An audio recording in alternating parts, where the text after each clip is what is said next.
All-Star Game, the World Series, the Pac-12 Championship, the Big Ten Championship, the NFC Playoffs, the Daytona 500, and the UEFA Champions League Final.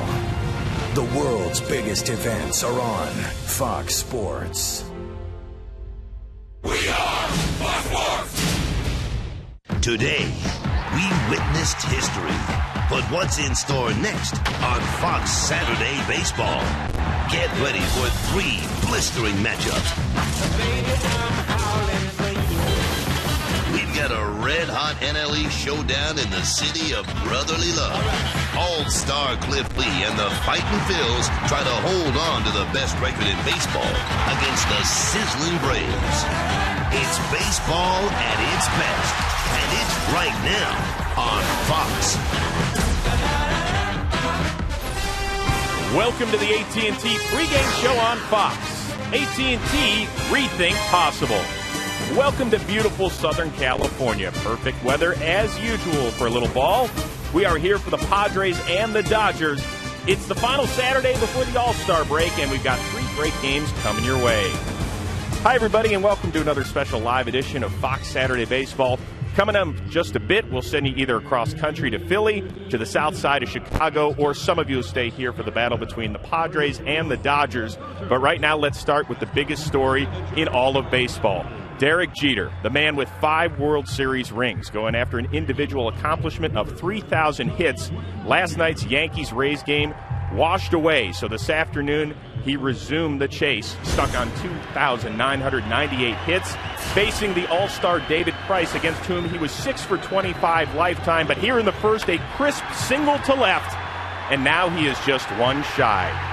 Next plate appearance in the 3rd. Let's hand it over to the Yankees Radio Network and John Sterling. Here comes the 3-2 from Price. Swung on and hit in the air to deep left. That ball is high. It is far. It is gone. He's homered. Derek Jeter homers to tie the game. And there it is. Hit number 3,000. Derek Jeter has achieved another milestone in his Hall of Fame career.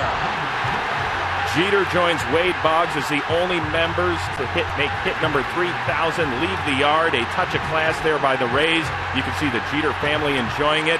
And why not a curtain call for the captain, who has 4 hits on the day. This game is tied at 4, by the way, as they continue play in the Bronx. Derek Jeter becomes the 4th youngest player to join the 3,000 hit club. Only Ty Cobb, Hank Aaron, and Robin Yount got there a little bit faster. Now, on top of everything else, Derek Jeter is a 12-time All-Star. He was the MVP of the game in Atlanta in 2000. However, he will not suit up for this Tuesday's Midsummer Classic out in Phoenix. He's going to rest that ailing calf. So that allows some younger members in baseball to perhaps grab the spotlight and make another All-Star game memory. You know, my first All-Star game, I hit a home run in Detroit, which was amazing. It was one of those experiences where you're rounding the bases and you say, man, I just hit a home run in the All-Star game. Tony Gwynn's last All-Star game and Cal Ripken Jr.'s last All-Star game. Cal actually hit a home run in the game. Rips one. Goodbye. In 2002, I played in the tie game, and when we got the last out, the fans were all chanting, "Let them play," like it was the Bad News Bears. Winning the home run derby in kind of like the fashion that I wanted in, like hitting the sign for all the free flights, which that person still has not reached out to me to this day and offered me 1 flight, but it's all good. There's no hard feelings. I'm not holding any grudges or anything like that. My father passed away in 2008, and I just thought how great it would have been for him to watch this, and yeah, I cried on the field because I know that it was such a special moment for me, my family. All the legends, though, in Boston really stood out for me. That was just so special. And then Ted Williams, you know, they brought Ted Williams to the mound. All of us gathered. Number 9, Ted Williams. This Tuesday, baseball's best will be on display for the first time in the Arizona desert. It's the 82nd Midsummer Classic. Coverage begins 8 Eastern, 5 Pacific. Also, during the pregame show, Simon Cowell is back with the X Factor. We will have a special world premiere preview of television's next big events. But coming up next, we'll have your baseball game, also complete scores and highlights, and Derek Jeter's reaction to joining the 3,000 hit club. It is all coming your way. Of course, some of you will stay out here out west to check out the Dodgers and the Padres. Most of you will see the battle in the NL East between the Braves and the Phillies. The rest of you get the Twins and the White Sox. We'll get you out to your yard next on Fox.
Saturday baseball in this matchup for you in the NL West. The Dodgers and the San Diego Padres.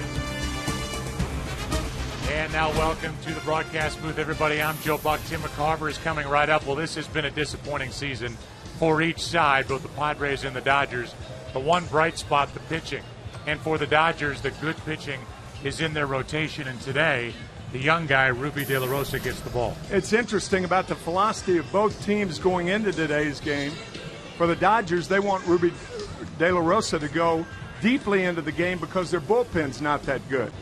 The Padres, on the other hand, with Aaron Harang coming off the DL, their bullpen's one of the best in baseball. They're looking for 70 or 80 pitches out of Aaron. And part of that bullpen, Heath Bell, he will be on display on Tuesday night in Phoenix with the All-Star game coming up. But he's not alone. Andre Ethier will replace Victorino. Clayton Kershaw leads the bigs in strikeouts, and Matt Kemp having an MVP-type season. It's the Dodgers and the Padres. Coming up next.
And we welcome you back to a beautiful day in Los Angeles. And the opening pitch will be brought to you by Budweiser.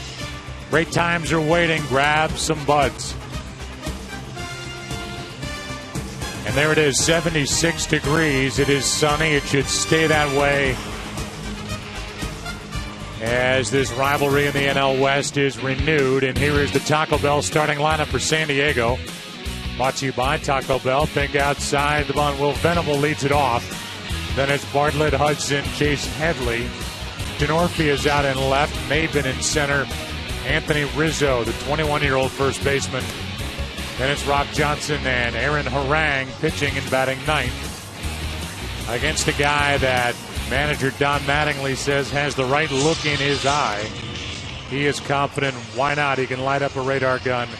Ruby De La Rosa. You have the right look in your eye when you throw 96 to 100 miles an hour in two types of changeups. Ruby De La Rosa had a no-hitter going against the Mets last Monday into the sixth inning. He lost that game.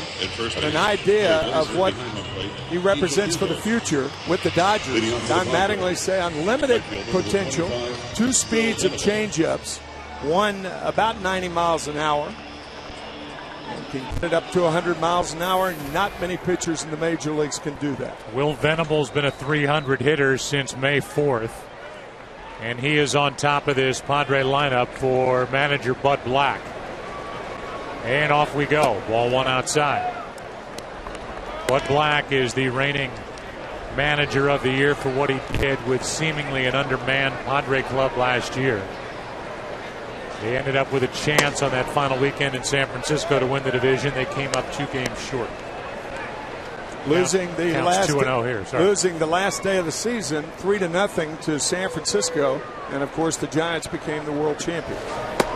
Pitches up and away, ball 3-0. We already walked all over each other, and we've been together doing games for 16 years now. Yeah, it's all right. To err is human, Joe. And a strike makes it 3-1. Those first 3 pitches are an example of what Don Mattingly said can get this guy in trouble when that ball starts riding away. With that great velocity for De La Rosa, now a full count. Well, the one thing a catcher can do with a young pitcher like this, as you look at Don Mattingly, is to keep him compact. Not have the arms flying all over the place, the legs flying all over the place. That's up to Deoner Navarro today. Here is a 3-2. And welcome to the ball game. Hope you got some rest. That's what happens when you're compact. You better be compact for a ball hit this hard. Bang. Wow. Little lean back and a catch. That was slow motion, and there wasn't a whole lot of lag time between that ball leaving the hand of De La Rosa and ending up in his glove. Yeah, when a pitcher lets the ball go, he's about 55 feet from home. That's close. Brings in Jason Bartlett. He was an all-star with Tampa Bay back in 09. A year he hit .320, 14 home runs, 66 RBIs for a team that the year before got into the World Series. And there's a look at the eyes and the reaction of De La Rosa. And the count 1-1 on Bartlett, who was a shortstop on a pennant-winning Tampa Bay team. Mentioned that .320 season in 09. He's hit just .249 since .241 in his first year with the Padres. That's back off their hands in the count 1-2. We take a look at the defense for the Dodgers. Wynn is in left, Kemp in center, and Ethier in right. All-stars in center and right. There's the infield, and the catcher is Deoner Navarro, who waits for a 1-2, and it's another foul. It is Bartlett now. It is Hudson on deck. And when the Dodgers come to bat in the bottom of the inning, they'll be taking on Aaron Harang, who is fresh off the DL. Ball 2-2-2. There is some talk that Bartlett could be on the list of guys that this Padres team may be looking to deal. On a list with Heath Bell, their closer, and maybe Ryan Ludwig, their team-leading home run hitter, who went deep 2 nights ago. Now the count's full on Bartlett.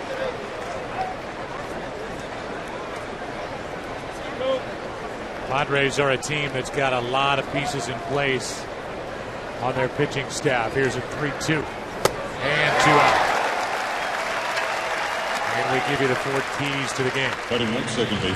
From the plural to the singular, for both teams and both managers, my kingdom for a hit with runners in scoring position.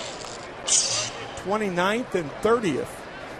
The Dodgers and the Padres with runners in scoring position in the major league. The Dodgers just had a 5-game losing streak snapped on Thursday when Kershaw beat the Mets 6-0 and over that stretch.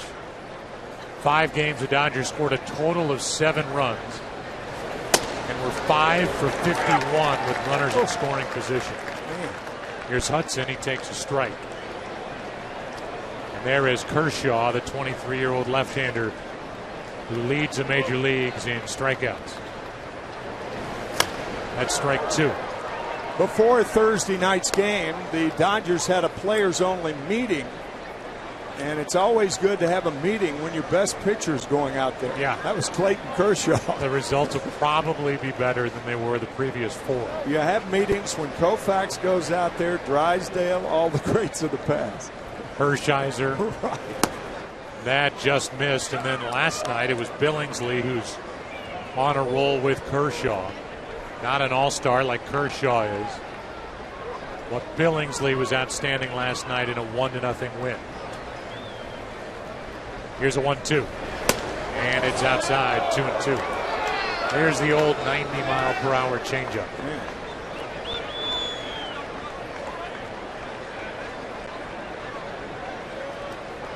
Tell you what, the Yankees just won their game over Tampa Bay. We're going to get an update. And it is one of the best singular games on a historic day, maybe ever, for a future Hall of Famer in Derek Jeter.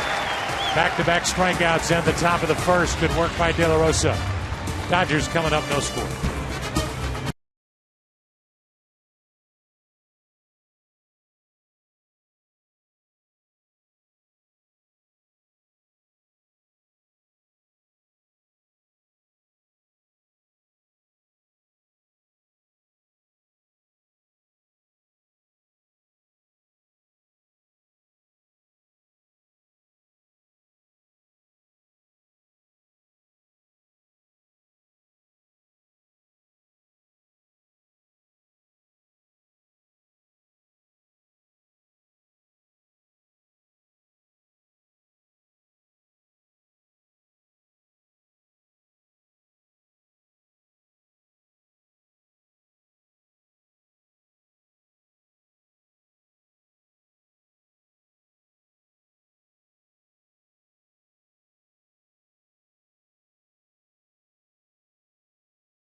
Rang back off the DL after an injury to his right foot. Here is the Taco Bell starting lineup.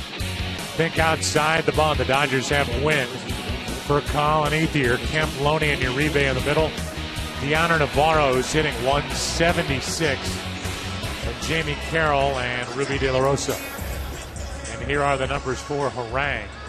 One of the best winning percentages in the National League. 7-game winner, he's back. And taking on a Dodger team 7th in the league with a group average of 256. And here is Harang's scouting report. He was on the disabled list with a stress fracture or bone bruise. Bud Black said we're not sure which, but we know it hurt. One of the Padres' top pitchers. He's back home, living in San Diego. He's from San Diego. So having a fine year for the Padres. He seems to be a perfect fit, fly ball pitcher in a big ballpark. And the results were there until he went down with a bad foot. And a strike drills the outside corner to Tony Gwynn Jr.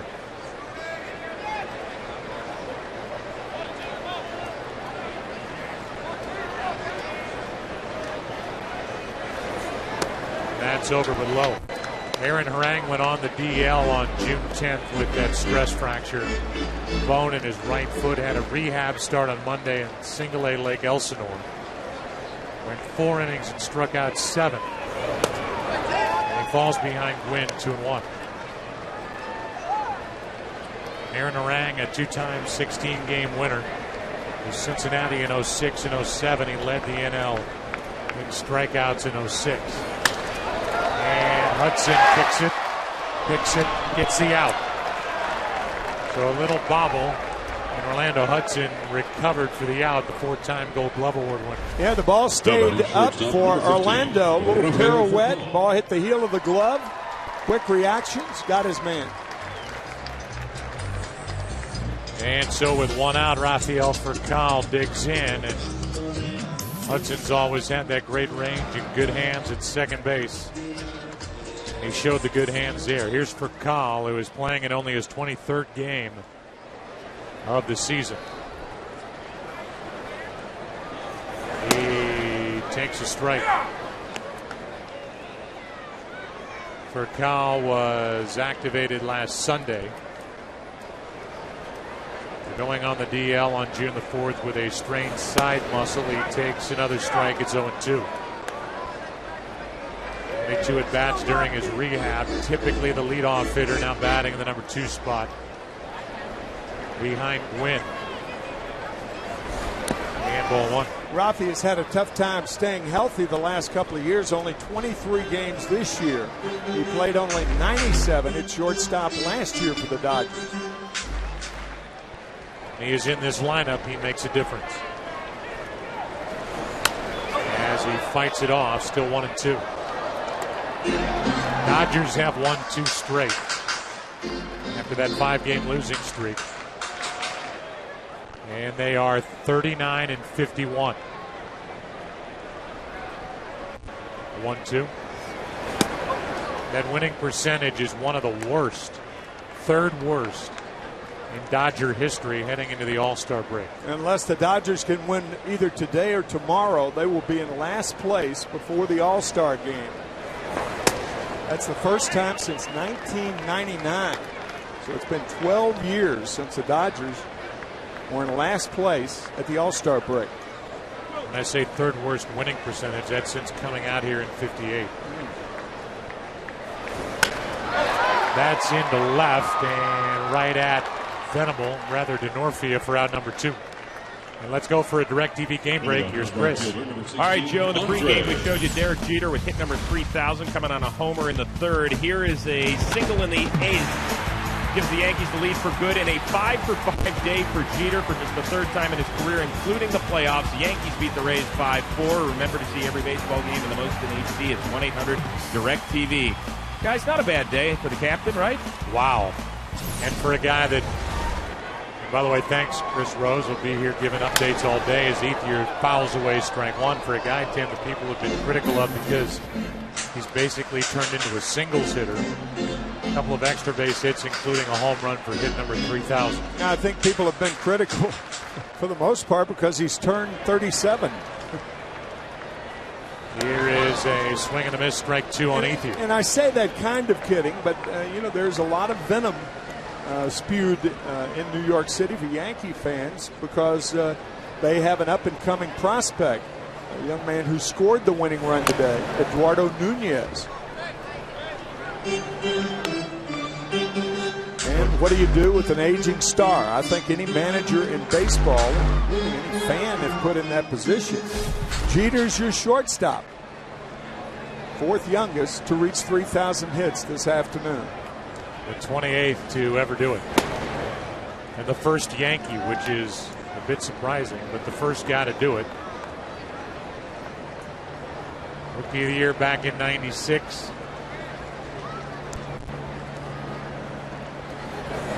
Now he is in the 3,000 hit club.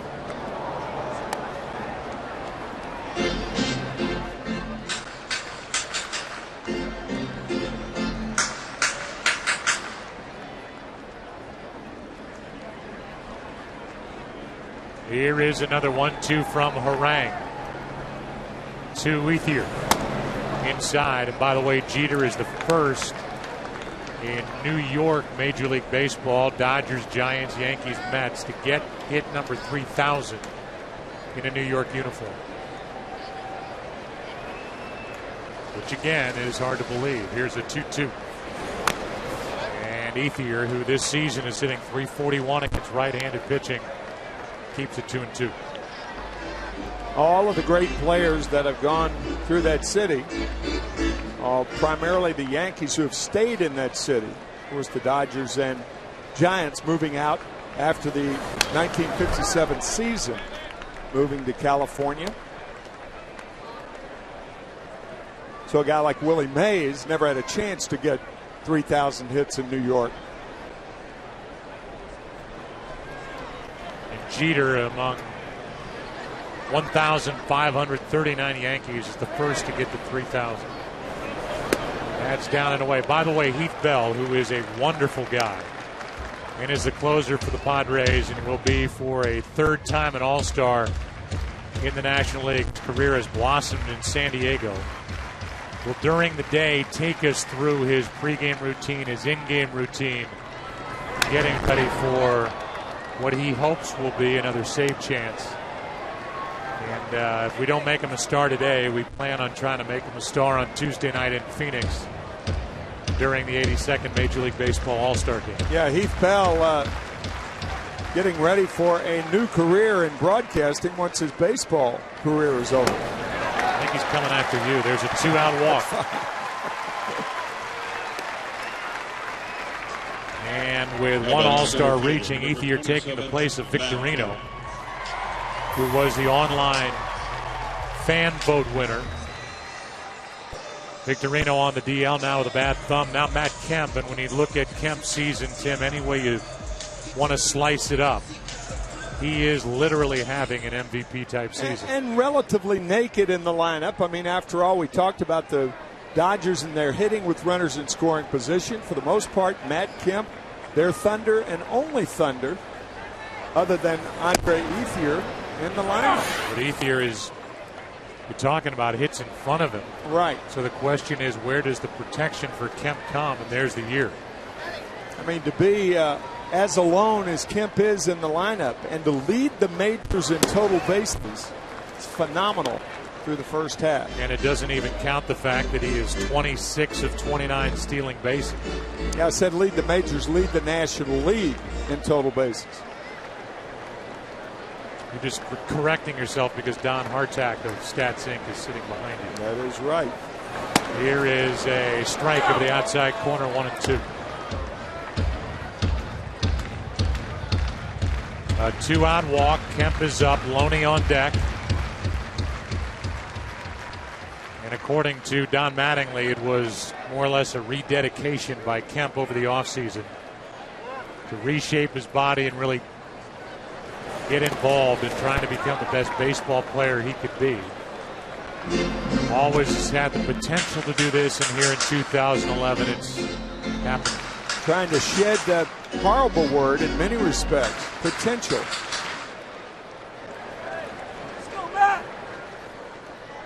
Hired a track coach to work him out during the offseason.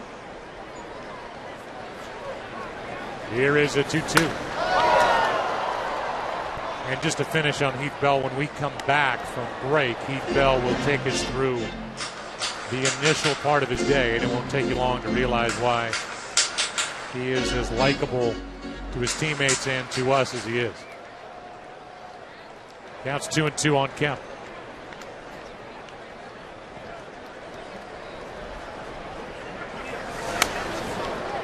And these guys are up there battling Aaron Harang and getting his pitch count up. A lot of foul balls from Ethier. He drew a walk. Now now this will already be the 29th pitch of this first inning for Aaron Harang. And you can tell how the ball is coming off Matt Kemp's bat. It's just different than the other Dodger hitters, or Padre hitters for that matter, even on foul balls.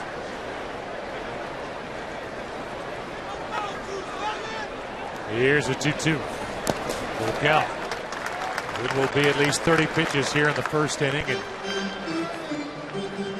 there are a lot of people either disguised as empty seats here today, or there are some people missing this one on a Saturday afternoon at Dodger Stadium. I mean, that is pathetic. And so uncharacteristic of this struggling franchise. Runner goes, and another foul. There is a protest outside the gates of the ballpark protesting the ownership of Frank McCourt. That situation, which we will get into at some point during the day, but not belabor, because basically we're going to the fan base that hears it game after game or reads about it day after day. But that is about as messy as it gets. And I don't think we'll have a good ending for Frank McCourt. No, I don't either. Runner will go, 3-2 pitch. And it's 2 on with 2 out, back-to-back walks.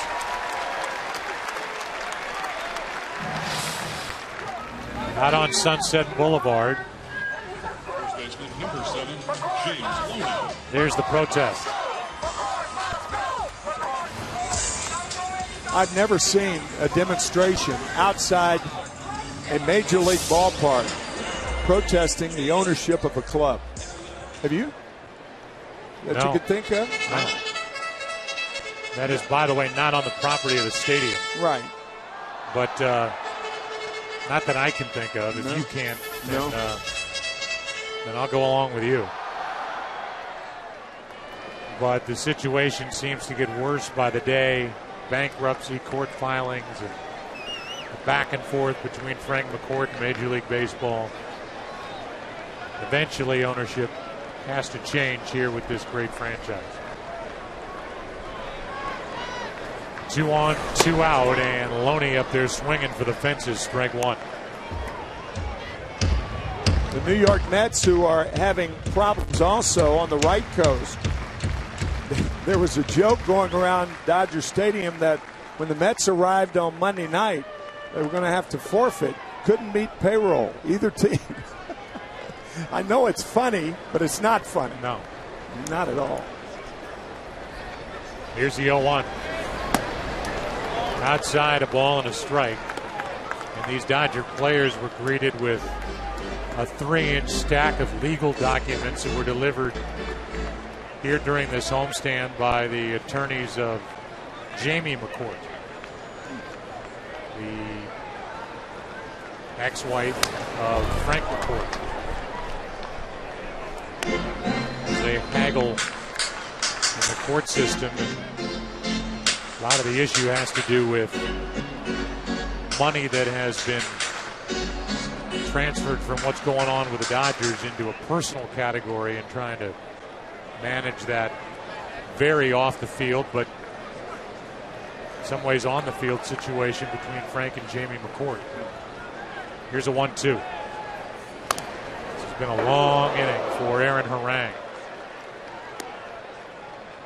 I mean, if you're talking about 70, 80 pitches, Aaron Harang has already thrown 35. And his health, obviously more important to the Padres than the results of today's game. Bud Black knows that. It will be interesting in the early going, but he has really struggled out there for the Dodgers, not scoring any runs. Yeah, and if you talk about the Padre bullpen and how good it is, it will be tested here today. Yep.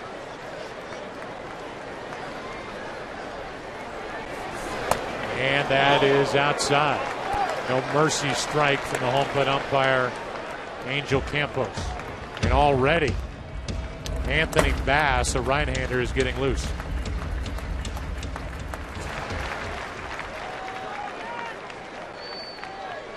No damage. A 2-2. And he will get through the inning without anything bad happening if somebody can catch it. And it's Bartlett with this high sky and bright sun. No score after 1. Heath Bell when we come back.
And so it's just like in a game, like basically a game ball, and I'm going to go play catch.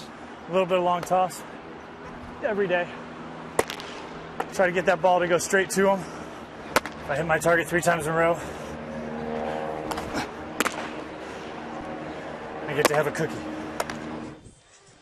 That is 3 hours before the game and part of a long preparation. We'll go through it during the course of this game, leading to, again, what Heath Bell hopes will be another save chance against the Dodgers. Last night it was a 1-0 Dodger win, and the first pitch down and away, ball 1 to Chase Headley. I know with Heath and his sense of humor, he would appreciate the comment. Better to have a cookie than to throw one. Yeah. When you throw one, he told us before the game, he talks to hitters, hey, just don't launch one on me. I'll give up singles. I'll get out of it, but don't go deep. As the count goes to 3-0 on Headley, who's been hitting .341 since the beginning of June. And overall is hitting .301. His 2 home runs. There's Heath Bell. Already in the pen, I remember Lee Smith, longtime closer of the Cubs, Cardinals, other teams who used to literally sleep on the trainer's table in the clubhouse in the first 8 innings. And a leadoff walk from De La Rosa. And today's game presented by AT&T is sponsored by Taco Bell. Think outside the bun. And by DirecTV. Now NFL Sunday Ticket is included at no extra charge. Big news. Will there be NFL games? The answer, I think, more and more seems to be yes, which is a relief to any sports fan, it seems, in this country. The check on Headley as Denorfia digs in. Chris has had a good year, hitting .288. And getting the start today out in left. Ball 1 down and in. You know, you think about this Dodger team, a team that went to the NLCS, lost to Philly in 08-09. They have pieces here, Tim, that are, I think, something to get excited about. Not just the guys who are here, Kemp, Ethier, All-Stars, Kershaw, Billingsley, Loney's been a good player. They got to look at D. Gordon, the young shortstop who was just sent out when Furcal was activated, Jerry Sands, and today's starter, De La Rosa. They are not totally devoid of talent. Yeah, as you said, flirting, going to the World Series, 3-0 2 and 3 years ago. And then the Padres flirting, as we said earlier, going to the postseason last year and failed.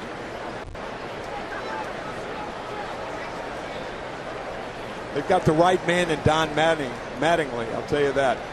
And a lot of these young players don't realize what kind of ball player he was. I was trying to think today. I can't think of many, if any, off the top of my head who've taken over in the corner of a dugout that have a better career resume as a player than Mattingly. 9 Gold Gloves.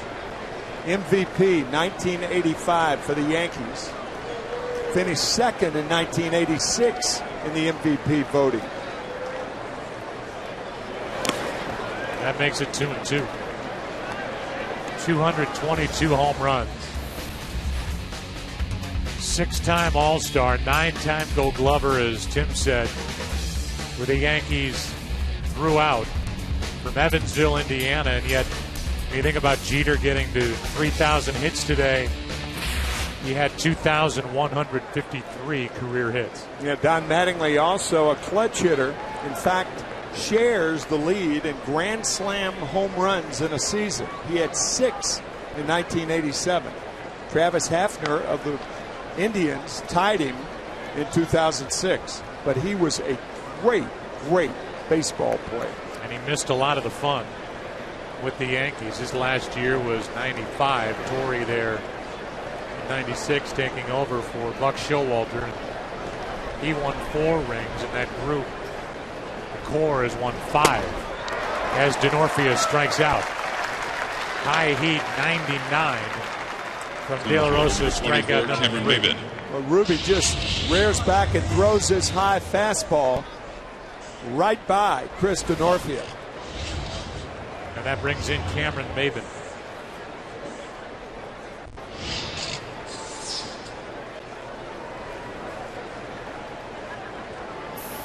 Saw that graphic pitch speed variance from 99 down to 84. And I always think of my old physics professor, Mr. Scott, who says, Joe, it is not pitch speed, it's velocity. There's 97 to velocity from De La Rosa, strike 1 over the inside corner.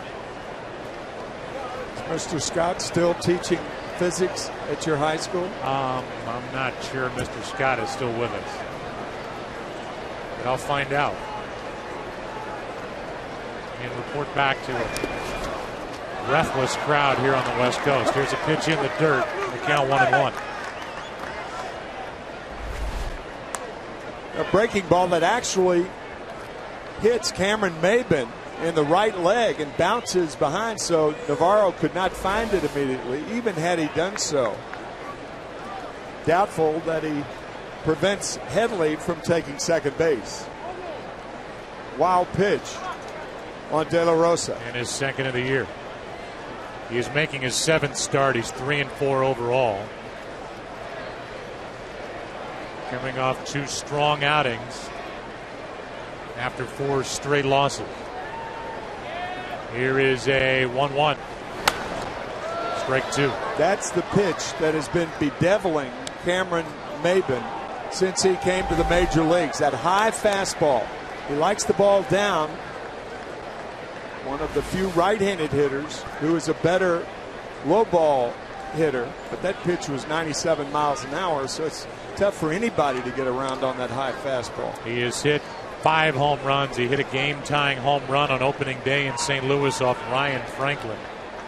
Starting Franklin's troubles, a game the Padres eventually won. And that ball is lifted into center for Kemp. Runner tag, stays put, 2 out. Headley at second with Rizzo coming up. And Kemp showed off his arm. Number 27, Anthony Rizzo. Matt Kemp's got a lot to show off. He'll be doing that Tuesday night in Phoenix. There are the numbers for Rizzo. That's not going to impress you, but what should is the fact that he's 21. He was one of the pieces to come to the Padres in the trade with Boston for Adrian Gonzalez, and he put up huge numbers at AAA. Over 50 games at 365, 16 home runs. And is very good defensively at first, and that's strike one.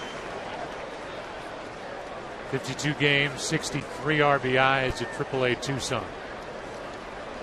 And last year, the year before he was traded for Gonzalez, he had 25 home runs and 2 classifications for the Red Sox. So the power is certainly there. And in my opinion, you look at the Padres, I think they've got the right guy in the dugout in Bud Black. Yep. They've got one of the good young GMs in the game in Jed Hoyer.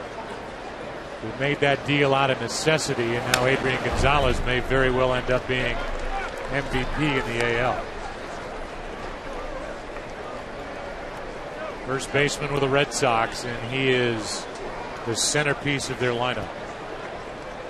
Counts 0-2 on Rizzo. That's us. Glad you're with us. Here comes an 0-2. And he tied him up. Good pitch by De La Rosa, who has struck out 4. After 1.5, no score at Dodger Stadium.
A lot more protein shakes. If you don't run, like Don Newcomb said, you're going to hurt your arm. Just remember out there, I'm in shape. Round is a shape, because I'm definitely round. All right, basically every day I do my Joes. I do thumbs up 10 times. I do this every day to keep my shoulders and my back nice and strong so I can pitch every time Bud Black tells me to. And you probably noticed I have a sweatshirt on. And that's because I am a big guy and I need to burn some calories. That's pretty much my shoulder routine. I do that every single day.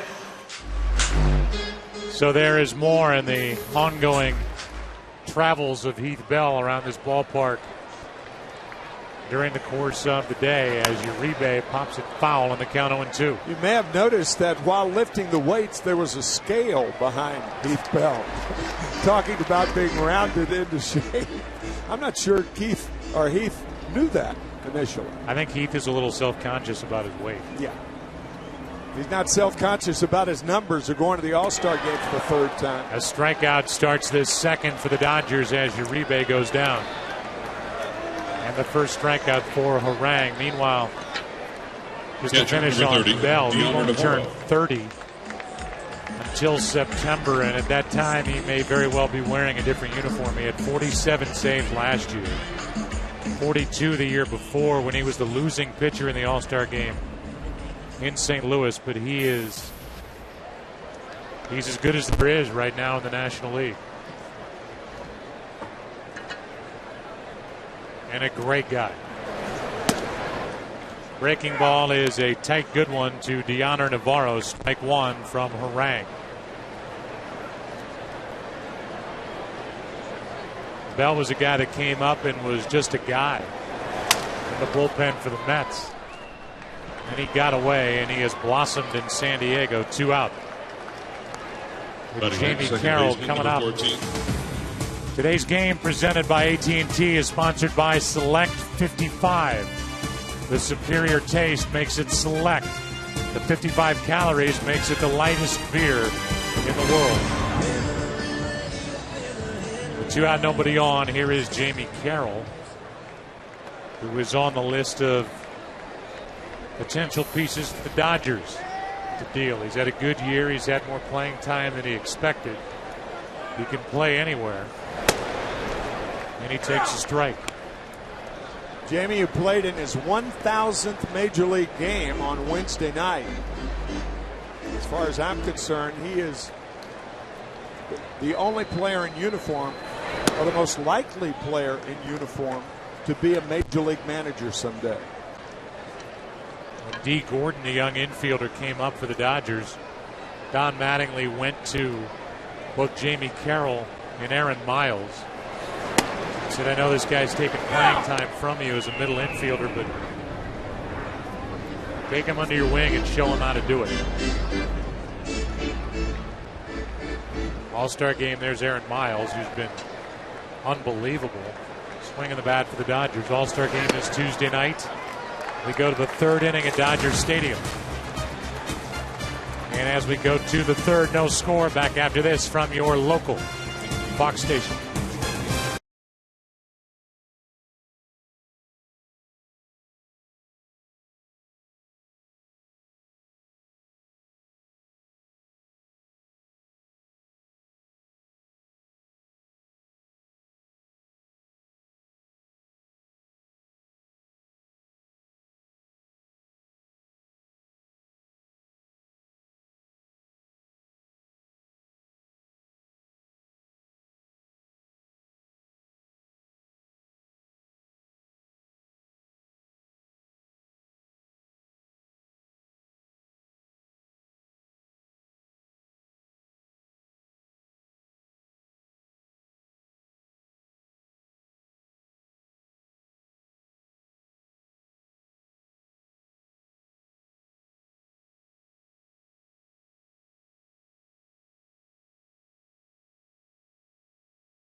All on Fox, presented by AT&T. AT&T, rethink possible. There are the umpires. The crew chief is Angel Hernandez. He's at 3rd, worked the plate last night. Angel Campos is behind the plate, so 2 Angels on this crew. As we go to the 3rd, no score, and it will be Rob Johnson, Aaron Harang, and then back to the top of the lineup, Will Venable. That's a great segue to the Angel that debuted last night for the Los Angeles Angels of Anaheim. Mike Trout, 19 years old, his first game in the major leagues, playing right field for the Angels last night. Went 0 for 3, but he's in the show. And that AL West is wide open. Oakland is seemingly out of it, but Seattle's 5.5 out, and they have no offense. The Angels are a game out. Texas, 1 game better. That's ball 2, 2-2. There's the AL West. Despite all the hype about Oakland and their pitching and all that before the start of the year, they are back down in the basement.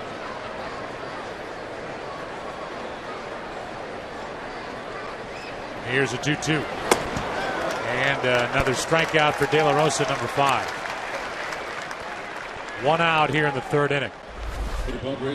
That high fastball, as we said earlier, not too many major leaguers will get around on that. Johnson down on strikes.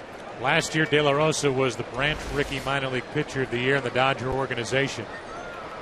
He was 7-2 at an ERA of 2.37. He started the year as a closer.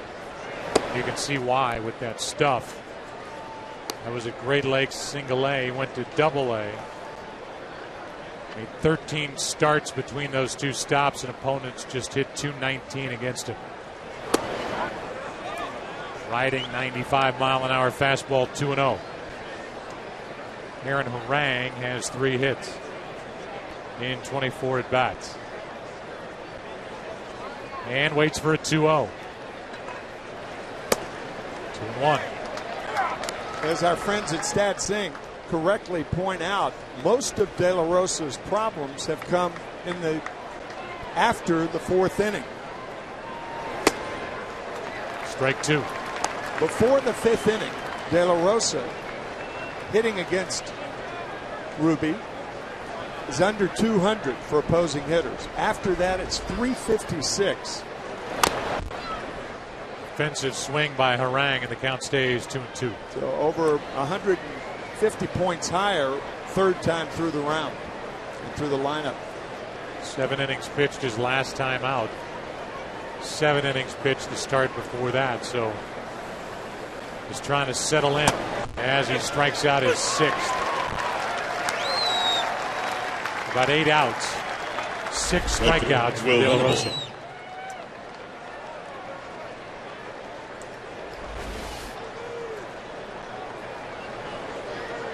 There will be some pitchers taking on the Padres this year that will have some good afternoons and evenings with this Padre offensive attack. Will Venable, who lined back to the pitchers first time up, stands in. Padres are 2nd to last in the big leagues in runs, last in average, last in the big leagues in home runs. But Black, who won 121 games as a big league left-hander, seems to have that pitching squared away for the most part, but they are looking for somebody to be a presence in this lineup the way Adrian Gonzalez was. You can see how their offense has been shut down. Changeup at 85, and that misses for ball 2.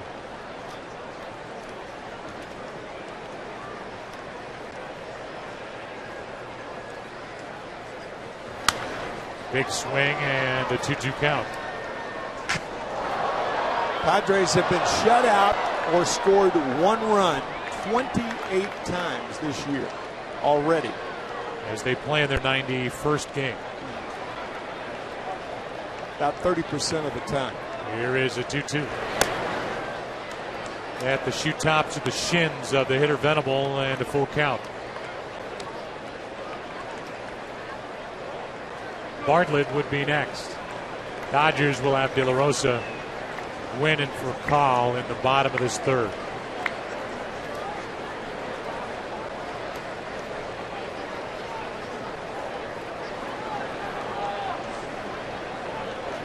And the 3-2. Another strikeout. That is a career high already. And We are only through the top of the third. How good does that look? No score after 2.5. Pretty good.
And I don't really have many superstitions, but I listen to a couple songs, I listen to my music, and I roll my Chinese relaxing balls that my wife gave me.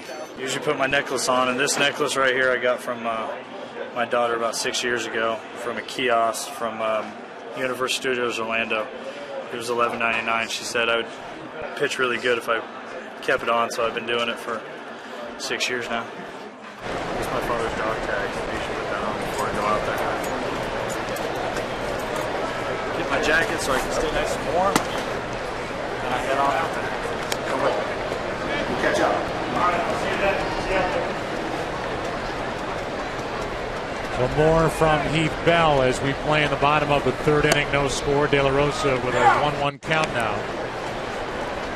It is so good for this game, fans watching these games, to see players smiling, to be welcomed into their world and part of their preparation. And we don't take for granted Heath Bell letting us tag along here on a Saturday in LA. De La Rosa by Hudson. One away, and what a play.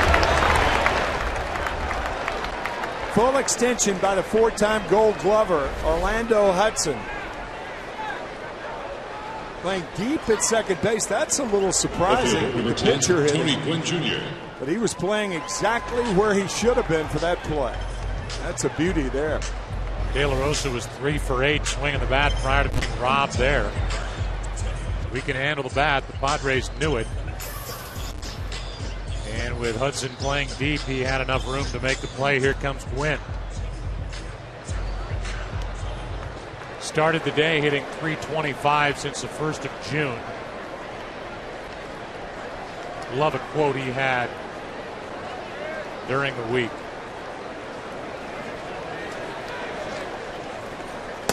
As a breaking ball drops in for a strike. Last Friday against the Angels, Gwynn reached base 6 times. His dad, the great Tony Gwynn, the Hall of Famer, never did that. Somebody asked him after the game, "You're going to hold that over your dad's head?" And Tony Jr. said, "I think he still is holding the aces in his hand. I'll keep my mouth shut." His dad, one of the greatest hitters to ever play this game, as the 1-1 pitch is bunted foul. Strike 2.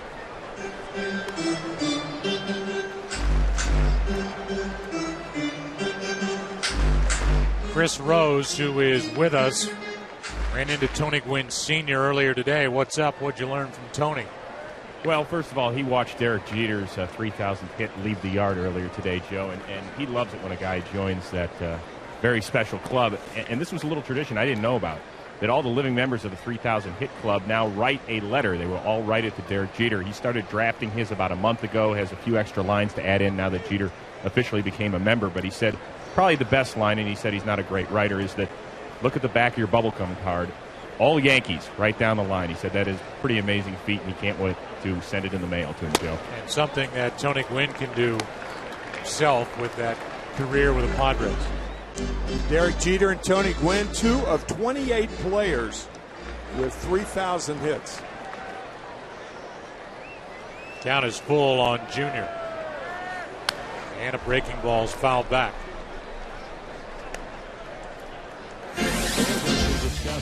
Here is Tony Gwynn's 3,000.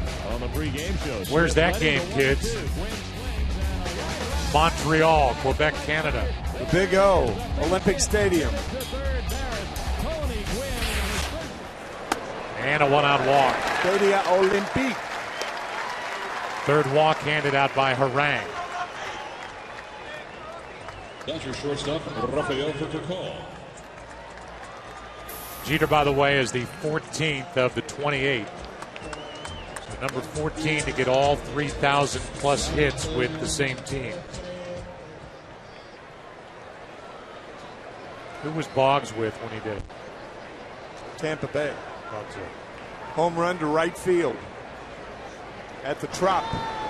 It's one of our games next week. Red Sox and Tampa Bay Rays. Joe Madden doing just another sterling job with that franchise.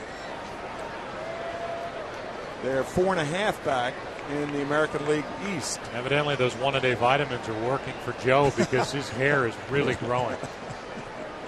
A pitch out. Throw down by Johnson for the out. Number 2 in the inning, and even with a pitch out, that was really close. And a very strong throw. There's the pitch out. Johnson with a bullet to second base. And a good tag by the shortstop, Jason Bartlett. Very close. Gwynn going for the outside of the bag. I think he had him. Good call by Chad Fairchild at second. And now with 2 out, a breaking ball is hit to Rizzo. The inning is over. Let's go to the 4th inning. It's the Padres and the Dodgers. No surprise. No hits, no runs.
Sponsored by Ford, Drop One, and by Geico. 15 minutes save you 15% or more on car insurance.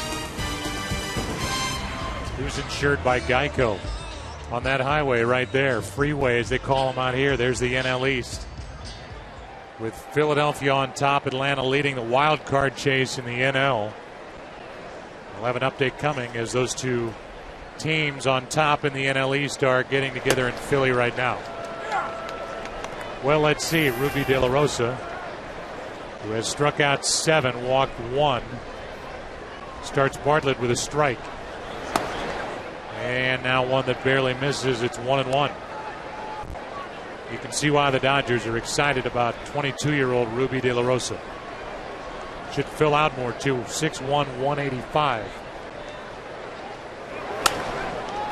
And a jam shot. Carroll, 1 out. Here's another game break brought to you by DirecTV. Here's Chris Rose.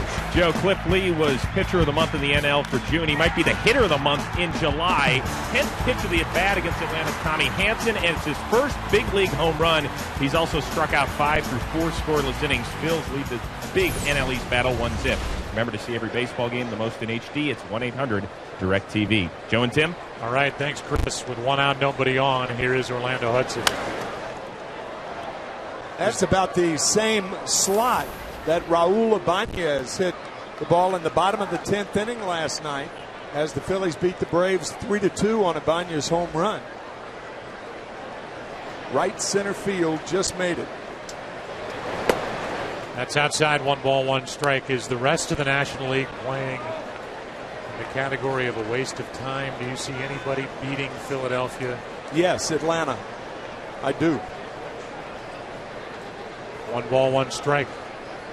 Atlanta's got the best ERA in the major leagues, the best bullpen ERA, and certainly underrated, formidable starters.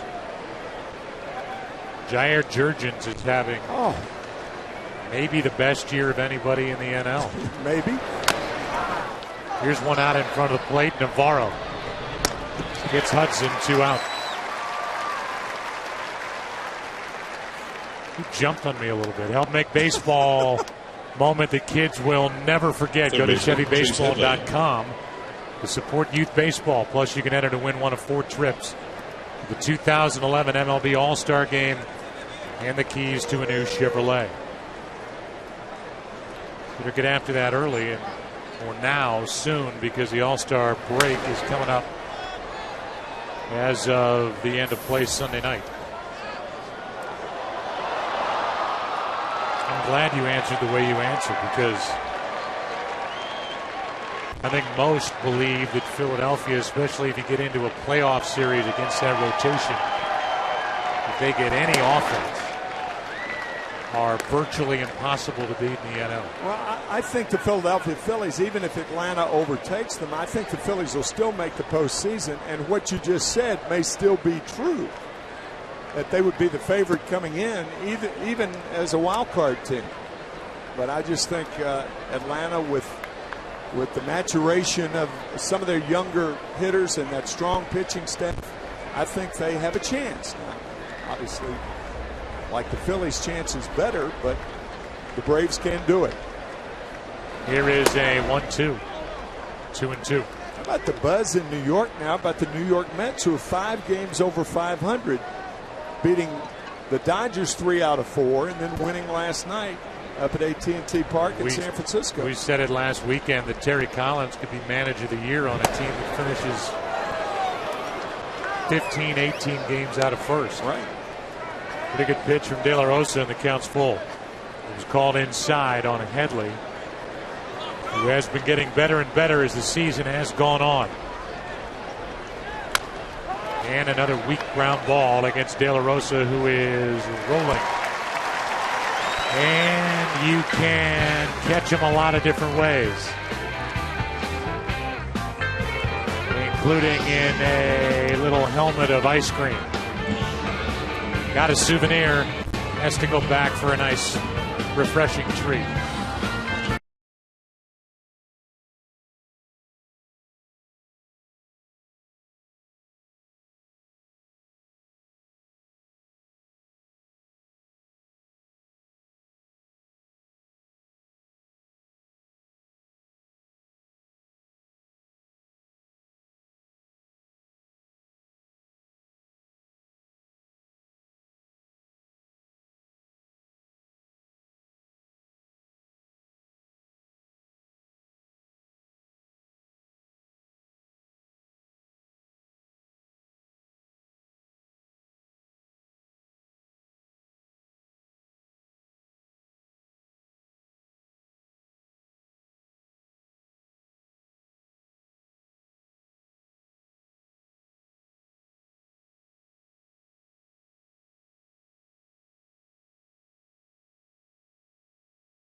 Harang makes a nice play on the first pitch at the bottom of the fourth inning, and just like that, one out as Ethier taps back to Aaron Harang, who was settled in after a long first. We are running out of zeros on our scoreboard that we put up graphically, as there are literally all zeros. We've had, what, 4 base runners? 23 outs. 4 walks. One of those guys erased stealing. That was Gwynn last inning. Here's Kemp. This will be the guy to get the first hit of the game. He gets my pick. That is a bold prediction, partner. Here's a 1-0. 2-0. Or he'll draw his second walk. One of the two, right? How about who leads the National League in home runs? That shocking. Yes. Lance Berkman. Yes. 24 home runs for the Cardinals. There's ball 3. I think what was more shocking was Houston getting rid of Lance Berkman last year and sending him to the New York Yankees. I remember us doing a game right after that deal was made, and we were both talking about the usefulness that Lance Berkman still has, and he's proving it this year. Swinging on 3-0, it's 3-1. He's in better shape. By his own admission, he's taking better care of his body. And not only does he have 24 home runs to lead the NL, he's an all-star, and he's an outfielder again. Yeah, two of the 3 guys that will be starting on Tuesday night, Kemp and Berkman, taking care of their bodies during the offseason. We talked about Kemp before his first at-bat. Now Lance Berkman. I guess that care goes in cycles also. Counts full on Matt. He drew a walk his first time. Loney on deck. And a strikeout, number 3 on the day for Aaron Harang. 3-2 slider gets Matt Kemp. And it brings in Loney. It popped up his first time, and that'll cost Loney $5. That's right. Don Mattingly has told Loney, if you hit a ball to left field, it's an out in the air. It's an out. You're not going to drive the ball out the other way, so Don has a little friendly wager deal, and he's behind that ball. It's a common occurrence, Joe, that left-handed hitters do that much more than right-handed hitters. For some reason, right-handed hitters can get on top of the ball to drive it the other way better than left-handers can. Now, are there exceptions? Yes. Who is the exception in the American League? Adrian Gonzalez. And Robinson Cano. Counts 0-2. Right. The right side of the infield for the American League. Loney strikes out, and that's 4 on the day for Aaron Harang. No hits through 4. And the Walk of Fame here in L.A. as we go into the 5th. We need more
Into the 5th inning, and for the Padres, it's 5, 6, and 7. Denorfia, Cameron Maben, and Anthony Rizzo.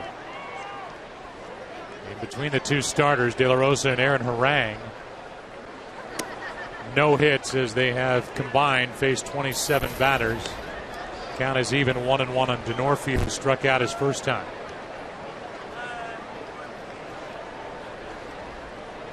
And the next. Inside, 2-1.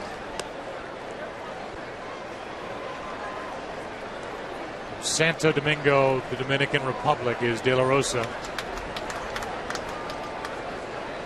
Only 22 years old and squeezed a bit there. The count's 3-1.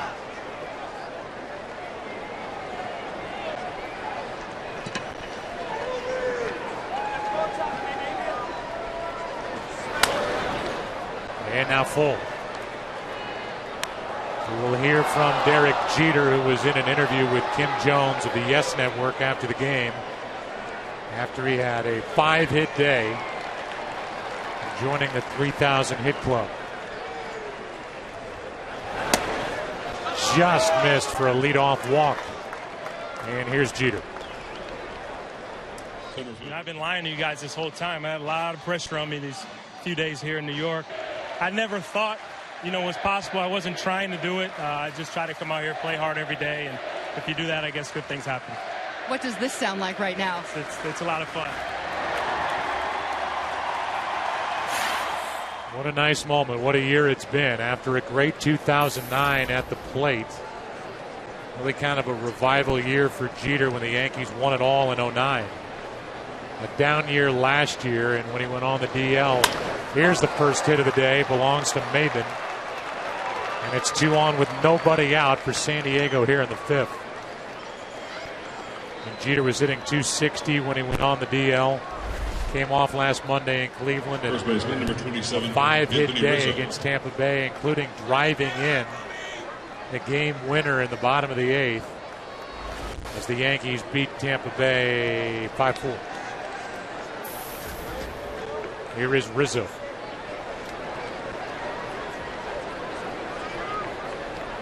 De La Rosa not looking for Rizzo to be bunting here. Last night, with the Dodgers up 1-0 in the 9th inning, Rob Johnson was called upon to bunt with runners on first and second, nobody out, and he was hit in the right hand. That loaded the bases. And then the Dodgers, Javi Guerra, struck out 2, and the fly ball ended it. The Dodgers won 1-0. Here is Vercal saving an error, and a better throw by De La Rosa may have had an out, as the runner at second, Denorfia, went too far. That's the daylight play, where when a pitcher sees daylight between the runner and the shortstop, he turns and throws to a vacated bag, knowing the shortstop's going to be there. For Vercal, it was on the DL with a strained muscle in his side. He had to stretch to get that. As we await the first pitch to Rizzo. Anthony struck out his first time up.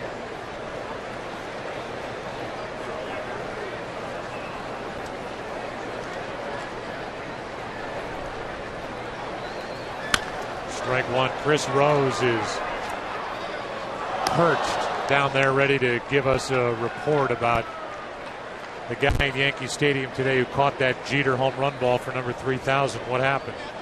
Yeah, Joe, his name is Christian Lopez. He is a cell phone salesman. He gave it back without any cause. He just said, you know what, Derek deserved this.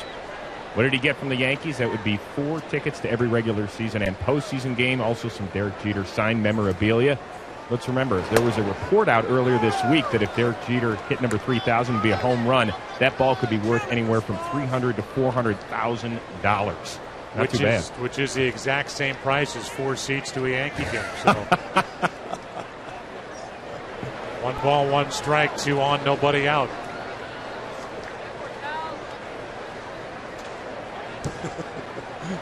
And Rizzo pops it into left. Back to grab it is Gwynn. Denorfia will tag and hold 1 out. That's interesting that the fan who caught the ball, the home run, Christian Lopez, and there he is.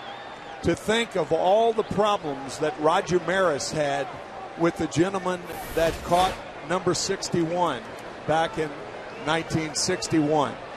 Even when Maris came to the Cardinals, this guy had not given Roger the ball, and they were still having problems along those lines. I think he ultimately gave Roger the ball, but it took about the better part of a decade for that to happen.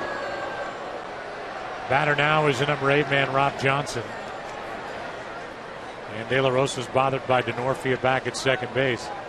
And on that day when Maris hit the record-breaking 61st, I don't know what the exact total was attendance-wise, but it was in the 20,000s. 23,000 plus. The day that Roger Maris hit the 61st home run to pass the great Babe, who did it in 1927. Hit 60. Swing and a miss by Johnson, who is hitting only 179.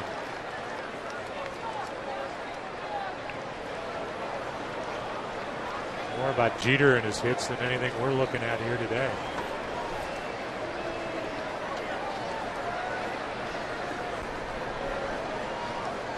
That could change if Rob Johnson can connect off De La Rosa. 2 on, 1 out. 1 ball, 1 strike.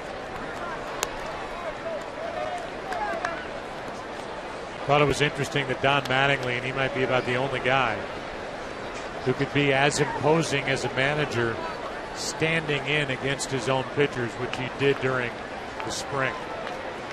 Took a bat, wanted to stand in the batter's box and see the action. Here is Uribe. 2 out. If you remember back in the 2001 World Series, one of our first conversations with our ex-partner Bob Brenly, and that's what Brenly did. Now, Brenly wasn't the hitter that Don Mattingly was, but very few guys were. But it is interesting, and it gives a manager a real good feel about what he's dealing with when he has to make a move as a manager and take a pitcher out of the game. You said the changeup was just devastating from De La Rosa, so you watch him light up a radar gun, but what got the attention of Mattingly was that 90-mile-an-hour and 85-mile-an-hour changeup, as he's coming right after Harang with heat. 97 for strike 1.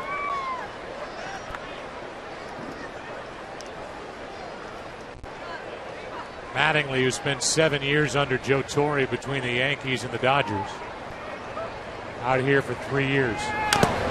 Joe Torre was the manager between 2008 and 2010. 2 times taking LA to the NLCS, only to lose to the Phillies.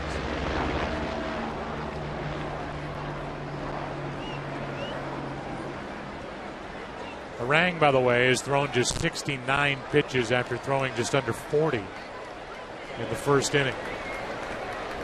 He's at the plate and he fouls it to keep it 0-2.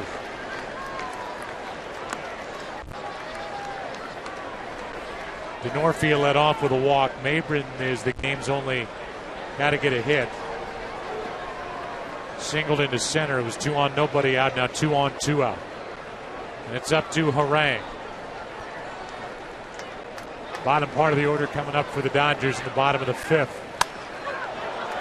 The count's still 0-2.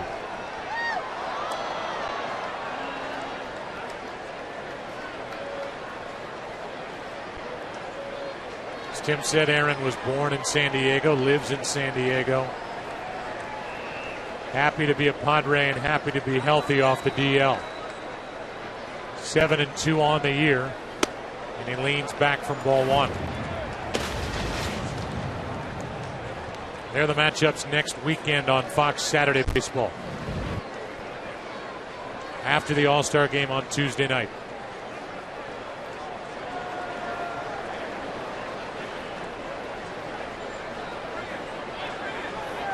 And the inning is over. Strikeout number 8 as De La Rosa continues to add to a career high.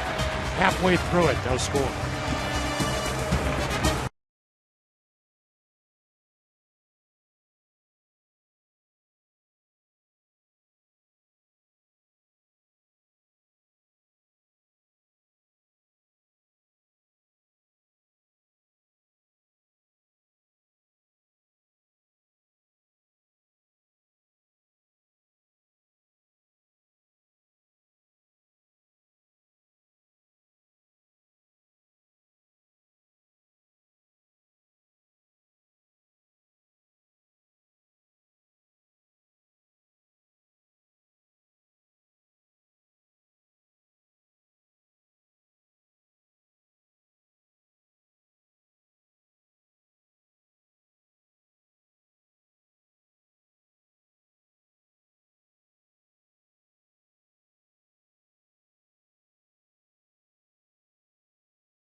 is sponsored by AT&T. Rethink possible. Still Malibu. All right. And we look ahead to Tuesday night in the 82nd Major League Baseball All-Star Game on the air at 8 Eastern and a world premiere. Sneak preview of the X Factor during the pregame show. If you don't know what that is, you will find out on Tuesday. That is the new show led by and produced by, hosted by, starring Simon Cowell. As Juan Uribe leads it off, struck out his first time. And leans back from one up and in. Count 2-0 from Aaron Harang.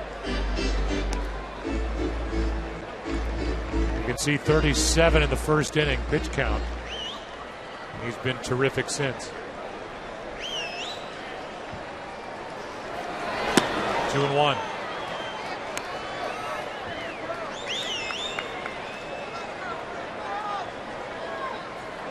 On deck is Deanna Navarro, then Jamie Carroll. Not much hitting at the bottom of this lineup, and Uribe, who won a ring last year with the Giants, and always seemed to come up with a clutch hit, is hitting just 207 and has yet to really get on a roll. He is in the category of a streaky hitter. Yeah, that 3-run homer that won it for the Giants against the Phillies in the NLCS. Count still 2-2. Ozzie Guillen worked along with us. Ozzie, of course, the manager of the White Sox, and he said, if you play Juan Uribe at third, short, or second, you'll be happy. So far, that's not been the case with the Dodgers.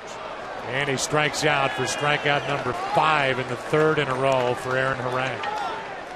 One out in the fifth. Goes for the breaking ball out of the strike zone. And Harang continues to no-hit the Dodgers. And now Navarro. He was a hot prospect in this organization. Made his name in the big leagues and was a catcher in the World Series with Tampa Bay back in 08. But since the start of 09, he is hitting just over 200. This season, hitting 174. A.J. Ellis is the other catcher. As he rips one into right, back to grab it is Venable, 2 out. We are not the only ones bringing you action from Phoenix on Monday night on ESPN. The State Farm Home Run Derby. And Tuesday on MLB Network, it's the red carpet special presented by Chevrolet. Check your local listings for what time those start. And I like the change where now they have captains in each league pick the participants for the Home Run Derby. David Ortiz picking for the AL. He says as his mind races to remember who's picking for the NL, it's Prince Fielder. Came to him right at the end. Well, another captain, after the day he had for the New York Yankees today, may be promoted to major after that day. 5 for 5, 3,000th hit, a home run. And it's a shame that Derek's not going to be able to play in the All-Star game along with his other left side of the infield buddy, Alex Rodriguez. And the other shortstop that's having a career year in New York, Jose Reyes. Yeah. Of the Mets. Free agent to be, but on the DL with a strained left hamstring. At third base, that's Headley. And that's the end of the inning as Aaron Harang has no-hit the Dodgers through 5 downtown L.A. Warm day, no score.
AT&T is sponsored by Chevrolet, proud to support youth baseball across the country, and by Pepsi.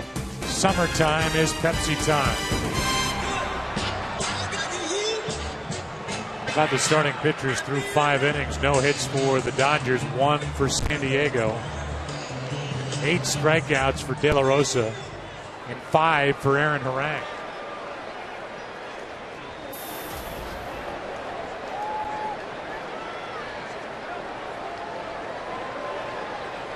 Here's Venable, top of the order, and a ball from De La Rosa.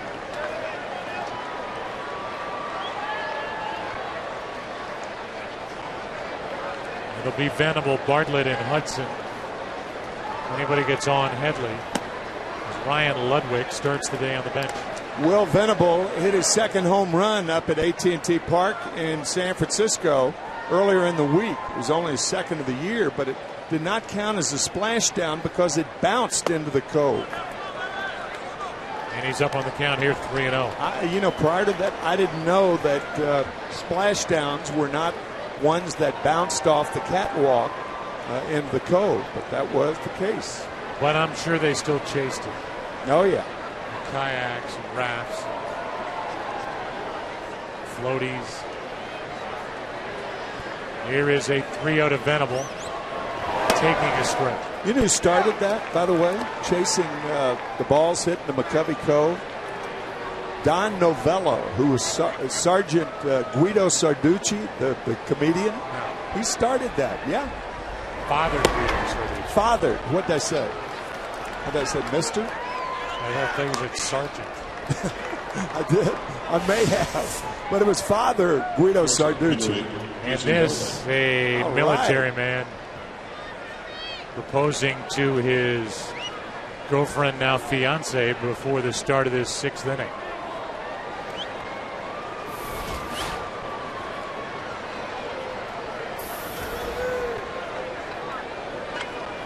Nice moment, and they are here to witness a leadoff walk in the 6th inning. 3rd walk handed out by De La Rosa. And now each starter has walked 3. That was close. Venable diving back. Looked like he had an idea about running just back. Venable has stolen 15, been caught only twice.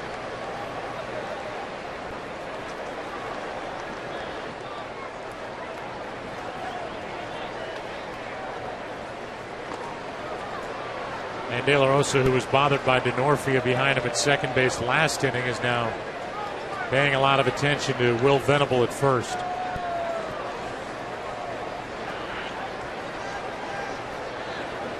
Why not run? Try and get something started for the Padres, who are a game better than the Dodgers in the NL West. Padres have won 40, Dodgers have won 39.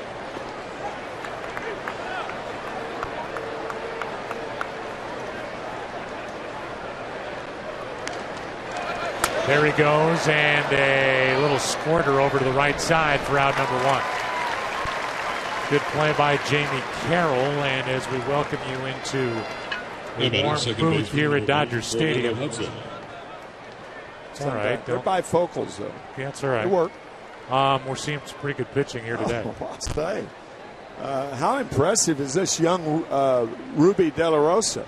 I mean, and of course, Aaron Harang, the Padres have to be very, very happy with what they're getting out of Aaron. And how long are they going to go with him? Yeah, I mean, this is one of those games where here's somebody right off the DL. He hasn't given up a hit, but he would be hard-pressed even throwing a no-hitter, let's say, through 6 or 7 to finish it. Yeah. Meanwhile, the Padre bullpen is good enough to carry on after Harang if we get into that situation. And now right-hander starts for the Dodgers in their pen. 1 on, 1 out, runner at second, no score in the 6th.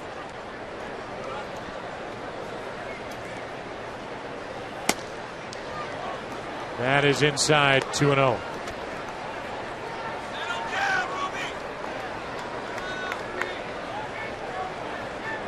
with Gary Air getting loose. Orlando Hudson, the number 3 hitter in this lineup. And a guy who was with his 4th different organization over the last 4 years. Watches De La Rosa give a look back at Venable. Yeah, Ruby overly concerned with the base runners right now. The left-handed batter up. It's not as easy for a guy like Venable to steal third as it would be with the right-handed batter up. Runner moves to third, but that's out number 2. And we continue our novella on Heath Bell. Japan was hit by one of the biggest earthquakes. Here he is going out to the pen before the game. Setting up the bullpen. And he, unlike any other closer I can think of, sits out in that pen the entire game. Kind of understand it at night, but out in the hot sun. Hey, he's a short reliever. Come on. Did he just pick up our camera and carry it away? He did, yeah. Short relievers do a lot of strange things. Chase Headley is by far the hottest hitter in this lineup, and the Dodgers are going to walk him. And pitch to DeNorfia. So this will be walk number 4, first intentional. Second walk of the inning. It'll be first and third, 2 out for DeNorfia, who was 0 for 1. Heath Bell. You can hear the voice of Chris Rose. Another guy who's out in the hot sun with a long sleeve shirt on. He's just randomly saying names of people. There's the walk. What do you have on Heath Bell, Chris Rose? That's what happens when you get sunstroke, Joe. You just start throwing everything out there. Yeah, Heath Bell, he's actually commuting between Dodger Stadium and his home in San Diego. He drove back last night. He got woken up by one of the human alarm clocks, one of his 4 kids this morning at 6. Drove back here. He'll do the same thing after today's game. Then tomorrow's game, pick up his family and drive 6 hours to Phoenix for the 82nd All-Star game on Fox. And then he's going to leave right after the final pitch and drive 6 hours home to San Diego. Are we having a camera ride with him to Phoenix? I'm going to actually hop in the Winnebago with him. Oh, good. Yeah. You'll be there on Tuesday night, right? Unless you know something I don't. No. I think things are going well. Okay, all right. First and third, 2 out. And it's up to DeNorfia, who chops it to short for Kyle. Tough play. He made it look easy. Inning over. Padres have stranded 5. Bottom of the 6th rolls in. Harang back to the hill. Has not given up a hit. Good hands for the final out. Still no score in L.A.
Aaron Harang is back to the hill, and he will deal with a pinch hitter as Velez, a former San Francisco Giant, stands in. He had a good year at AAA.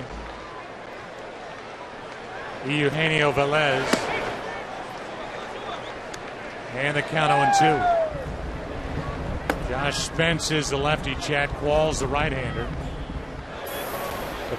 The Los Angeles-based power couple of Bert Sugarman and Mary Hart stopping by our booth. Oh, yeah, I'll say. They are diehard fans of this Dodger team, and in their seats as usual down below, and hoping for the Dodgers to get a hit and then get some runs.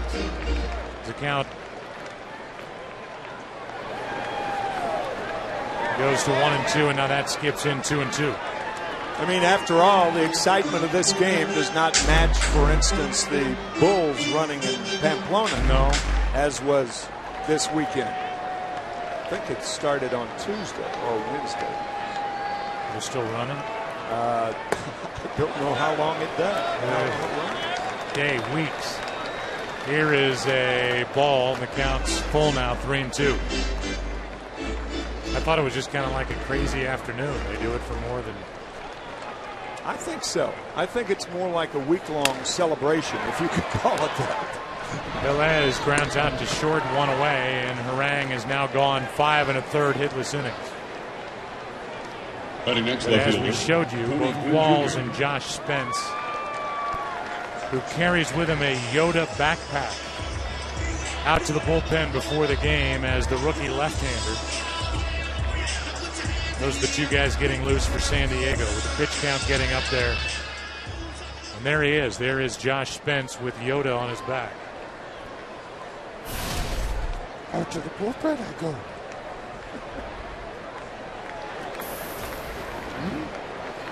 Tony Gwynn Jr. is 0 for 1.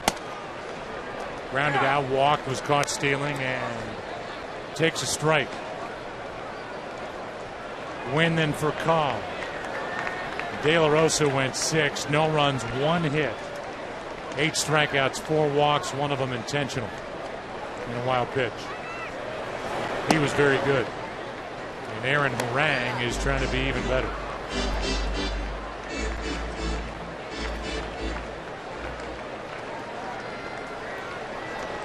Little Philly Atlanta update coming your way after Gwynn, who fouls away strike 2.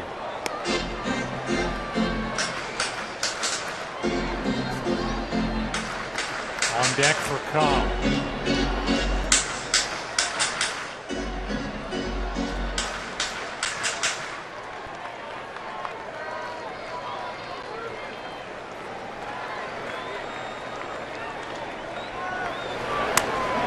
That's foul.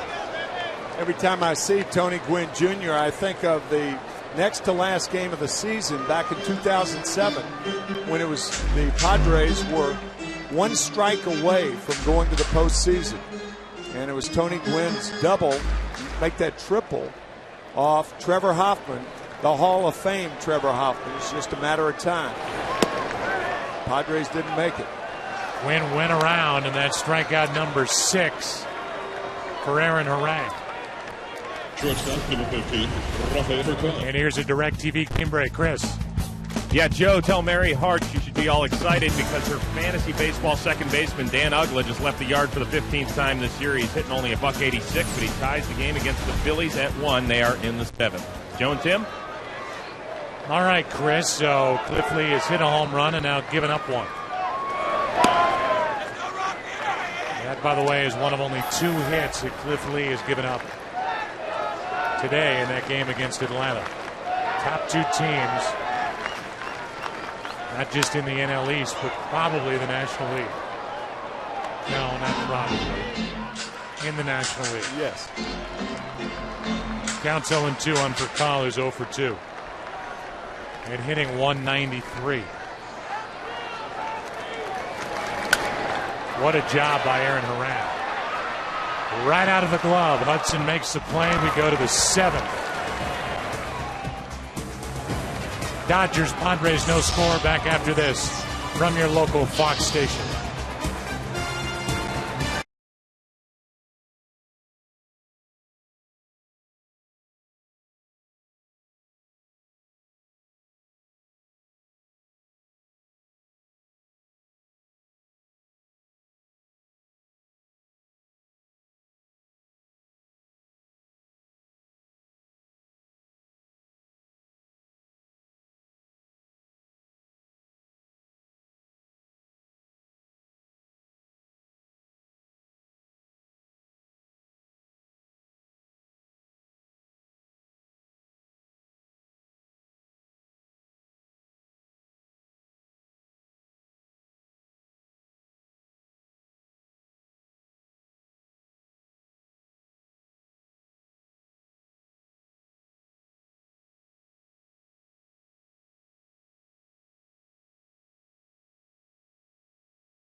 By AT&T. AT&T Rethink Possible. Matt Guerrier takes over as we go into the 7th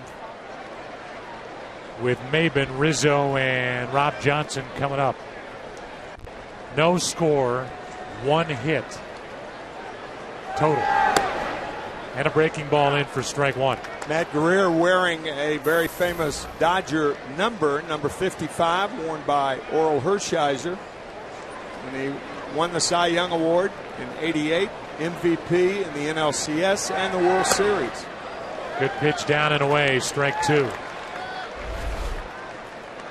And now between innings, Aaron Harang and Bud Black get together, and it looks like Harang right off the DL, 95 pitches. No hits. 6 innings may be finished.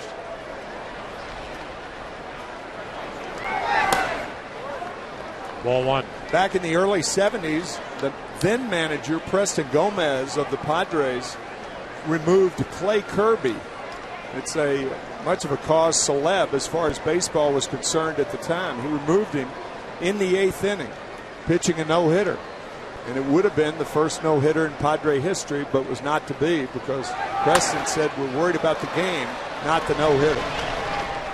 1 out. Meanwhile, the Padres and the Mets are the only 2 teams to not throw a no-hitter. First baseman number 27, Anthony Rizzo. Which is, the Padres is in one, they're in one category. You think about the Mets, we were talking about this last weekend. Right.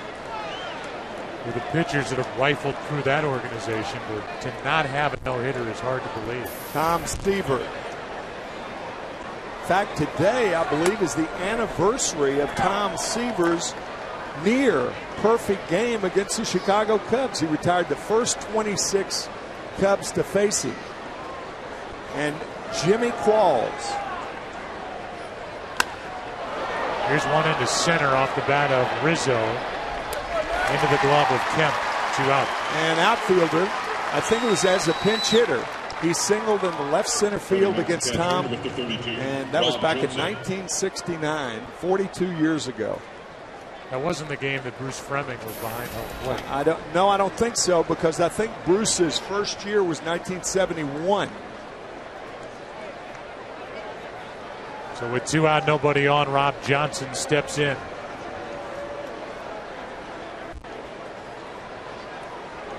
Just so you know, the last time the Dodgers were officially no-hit was April 8th of '94, kind of the forgotten guy, but certainly talented. Ken Merker of the Atlanta Braves. All the focus on Smoltz, Glavine, Maddox. But Merker at that time was a hard-throwing left-hander, and he no-hit him. The Dodgers on April 8th, '94. 1 ball, 1 strike. On June 28th of '08, the Angels' Jared Weaver and Jose Arredondo no-hit the Dodgers, but that was at home, so only 8 innings pitched in that 1-0 game. Does not go down as an official no-hitter. We are ready to stretch. Do we need it? Santa Monica Pier on a beautiful day in LA. Padres and Dodgers, no score.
AT is sponsored by Michelin, a better way forward.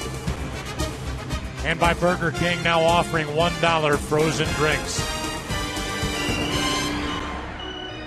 Fox Sports is proud to support Stand Up to Cancer in their work to fund groundbreaking research that helps accelerate treatment to patients. Stand up for someone you love. Visit standuptocancer.org/Fox Sports to learn more. Aaron Harang goes 6. No runs, no hits. Walked 3, struck out 6. And right off the DL, 95 pitches, he is finished and gives way to Josh Spence, the left-hander. Talked about the Ute in the backpack a couple of innings ago. He's one of Bud Black's favorite guys, Josh Spence, from Australia. And as Bud put it, it's a term that I've never heard before. He said he's short on fuzz. I said, short on fuzz? He said, yeah, he doesn't throw real hard. But he said he can get you out. The guy who got a lot of outs as Chad Qualls continues to get loose is Aaron Harang, who spoke with Chris Rose on his way out. Chris? Yeah, I just talked to him, and I said, would you even try and convince Bud Black? He said, yeah, I sat there. And he said that Buddy told him, you know what, I've never taken a guy out of a no-hitter. So Harang said, don't do it today. He kind of lost the battle on that one. He knew he was done because of that first inning. That's the first thing he told me. Yeah, that cost him 37 pitches right out of the gate. He walked 2. And when the pitch count went up, it was only a matter of time, and now we get to see that Padre bullpen, which has the second best combined ERA across baseball at 2.79. Ethier first up. Strike 1, and for Andre, he is 0 for 1 with a walk. Then it's Kemp. Then Loney. This could be the only hitter for Spence. Strike 2.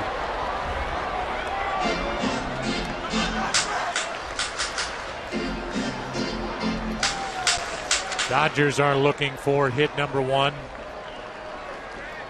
Ethier hitting .311 at the start of the day.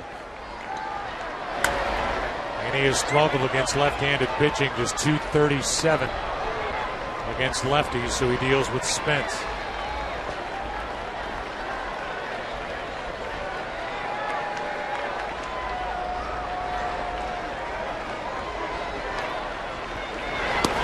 Not close, ball 1.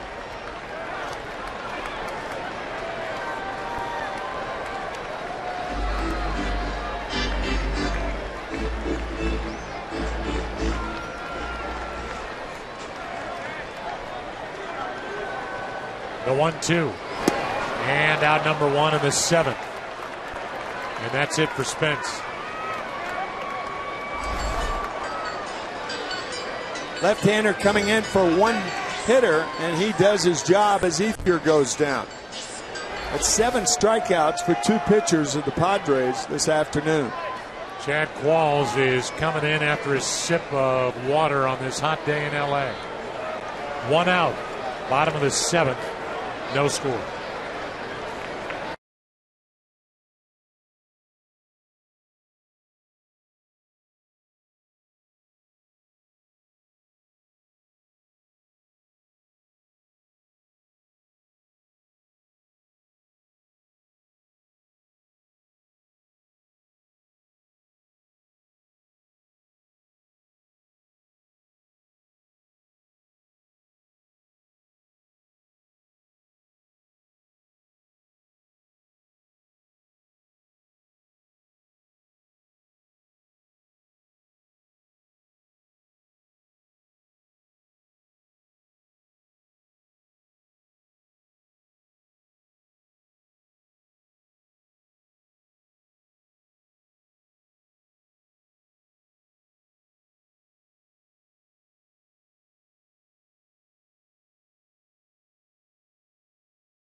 Astros back in L.A. That's Josh Spence, of course. He's designated to wear the Yoda backpack. There is actually Vegemite in there today, placed in there by the three-time All-Star closer Heath Bell, because Spence is Australian.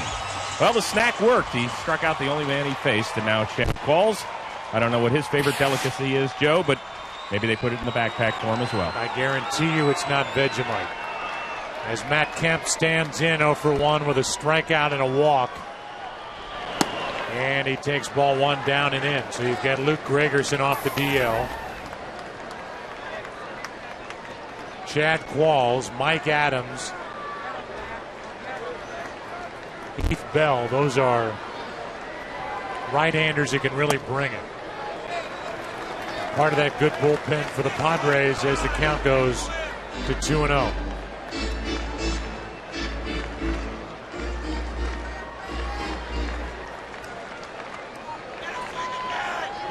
The Astros did it at the Yankees in 03, a combined team no-hitter. And remember, at the time, it was like 6 or 7 pitchers in that game. And this one gets away. That'll be an error, not a hit. But it puts the runner at second with 1 out in the 7th. That's excellent base running by Matt Kemp. How many times have you seen that runner go all the way down the line where he's not in a position to make an immediate left turn? Ball off the glove and in between hop. Tough play for Anthony Rizzo. But watch Kemp make the turn immediately. Ball an easy play.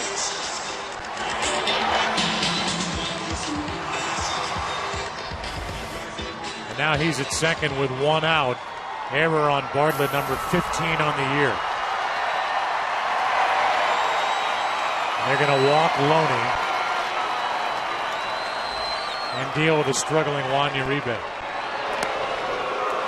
Now each side has handed out an intentional walk. Uribe has had a rough first year with the Dodgers, and he is signed through 2013. Casey Blake is on the DL for the 3rd time this year. Been on because of a bad back, a staph infection in his left elbow, now bad neck. So it's Uribe.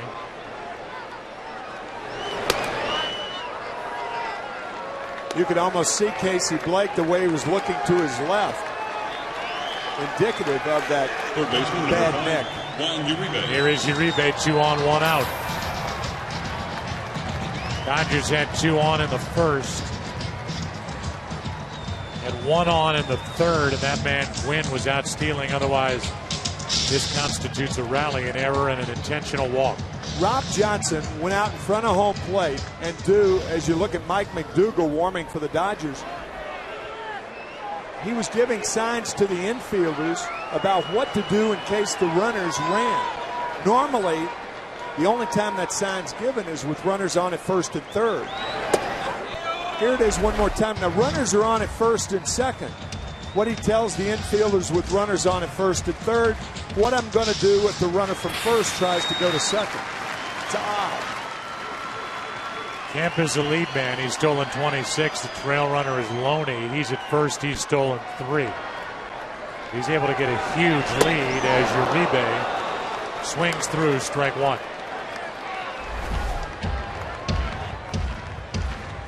Got away with one there. Looked like a hanging cutter. If the idea for Johnson, the catcher, is to throw to the trail runner, try to get Loney. Loney has the luxury of a huge lead. Yeah, Hudson would be aware of that anyway if it were to happen, because he's over close to second holding Kemp on. So, I mean, that's the first time I've seen a catcher give signs with runners on at first and second as opposed to first and third. Down 1 and 2 on Uribe. Taking on Qualls, who has resurrected his career this year with San Diego.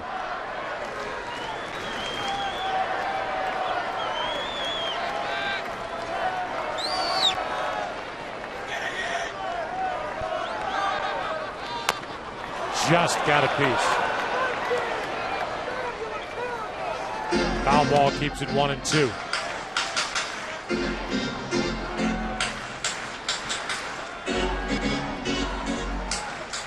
Talked about Jed Hoyer, the GM of the Padres. If teams come calling, one luxury he has is pitching to deal.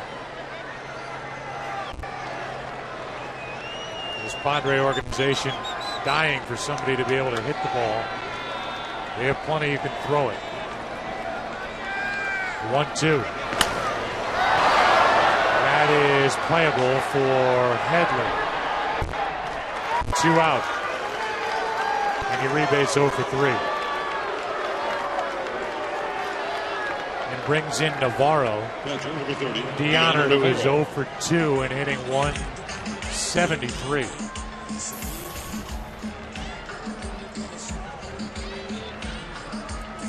A Dodger team that as a group has hit 61 home runs. That's not that bad. The problem is Matt Kemp has 22 of them. A third, or more than a third. He's at second, reached on the error. Loney at first was intentionally walked, 2 out. Dodgers looking for their first hit. And their first run. Ball 1.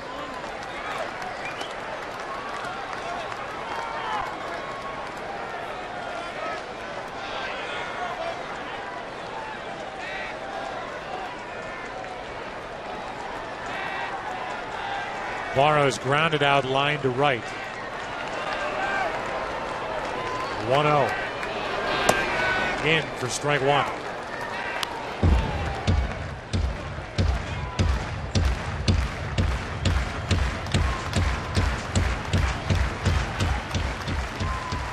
On deck is Jamie Carroll. At the plate is Navarro.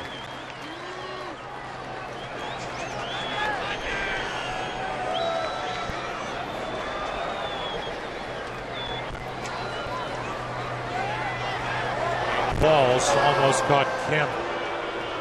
Wandering too far back at second.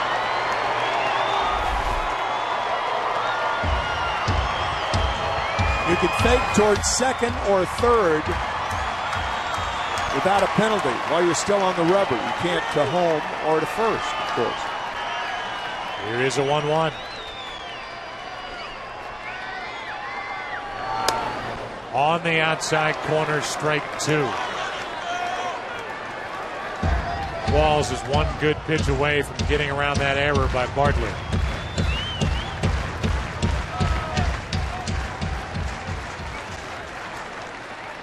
Crowd trying to get into it. Bottom of the 7th, no score. Count 1-2 on DeHonor Navarro.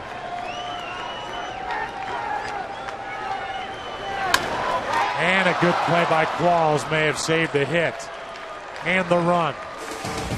No score after 7.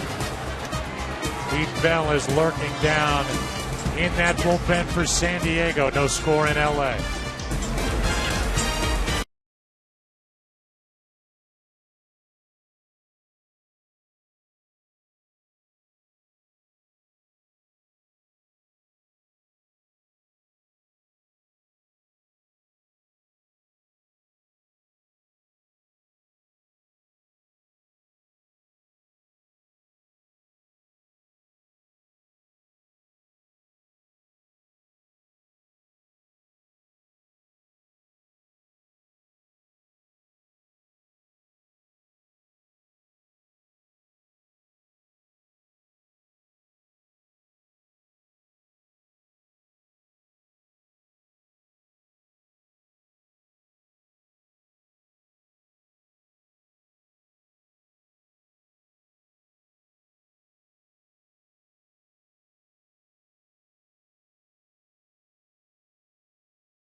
Game gets into the 8th inning, no score. We'll have a pinch hitter, Kyle Phillips, to lead it off for San Diego against the third pitcher of the day for the Dodgers.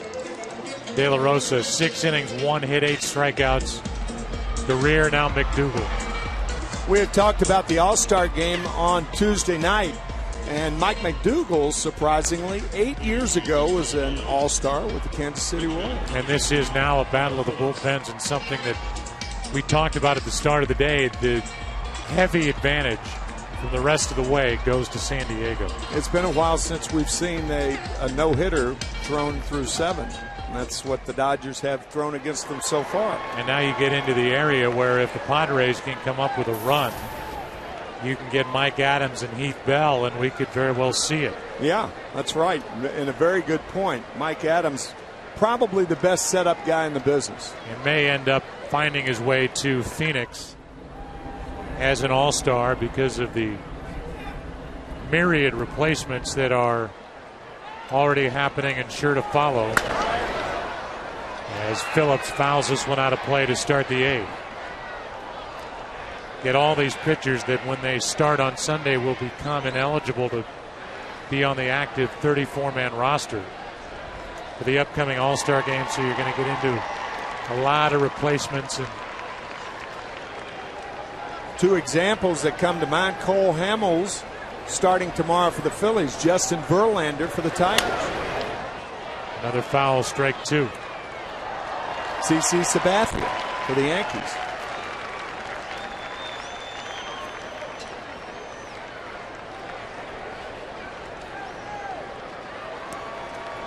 Cliff Lee is having another big day for the Phillies, and we'll go to a game break after the first out. Count 0-2 on Phillips. Now it's 0-3. 1 out. Here's Chris Rose with a DirecTV game break. Yeah, Cliff Lee will be pitching in Phoenix on Tuesday night, and he was dealing today. 9 more strikeouts, gave up just 3 hits and a Dan Uggla solo shot in 8 innings. Oh, by the way, he also left the yard for the first time as a big leaguer. He's got 6 RBIs. Not too bad. Braves and Phillies tied at 1 in the 9th, Joe. And so that's good news for the Phillies. Their only run. Hansen pitching for Atlanta at the start of the day. Ball outside to Venable.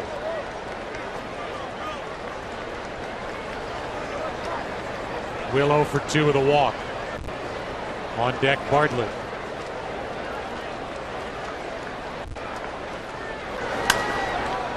Strike 1.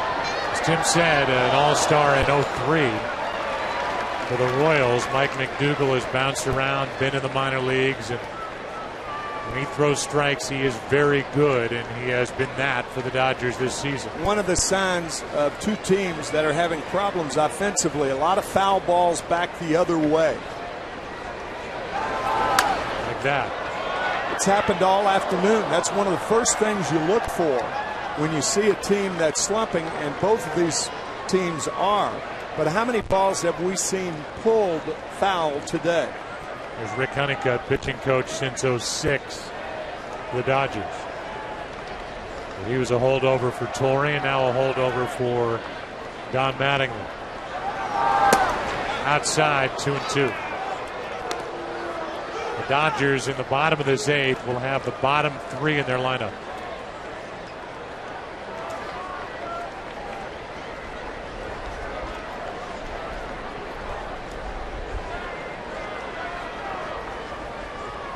Two. Full count.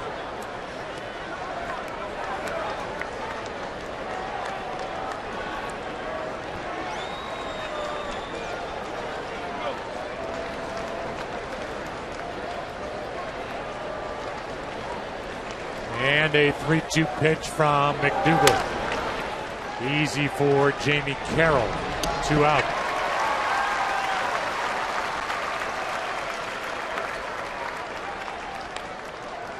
Batter will be Bartlett. Shortstop, number 8, Jason Bartlett. And Bartlett stands in 0 for 3. Only hit belongs to Cameron Maben, with 1 on in the 5th. Padres put their first 2 on, but didn't do anything with it. Bartlett has grounded out twice, struck out. That was against Ruby De La Rosa, strike 1.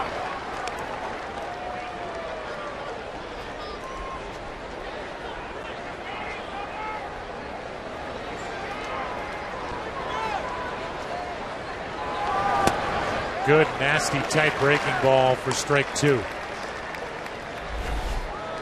Slider going down and away. You could see Navarro off the plate away. Good slider from McDougal.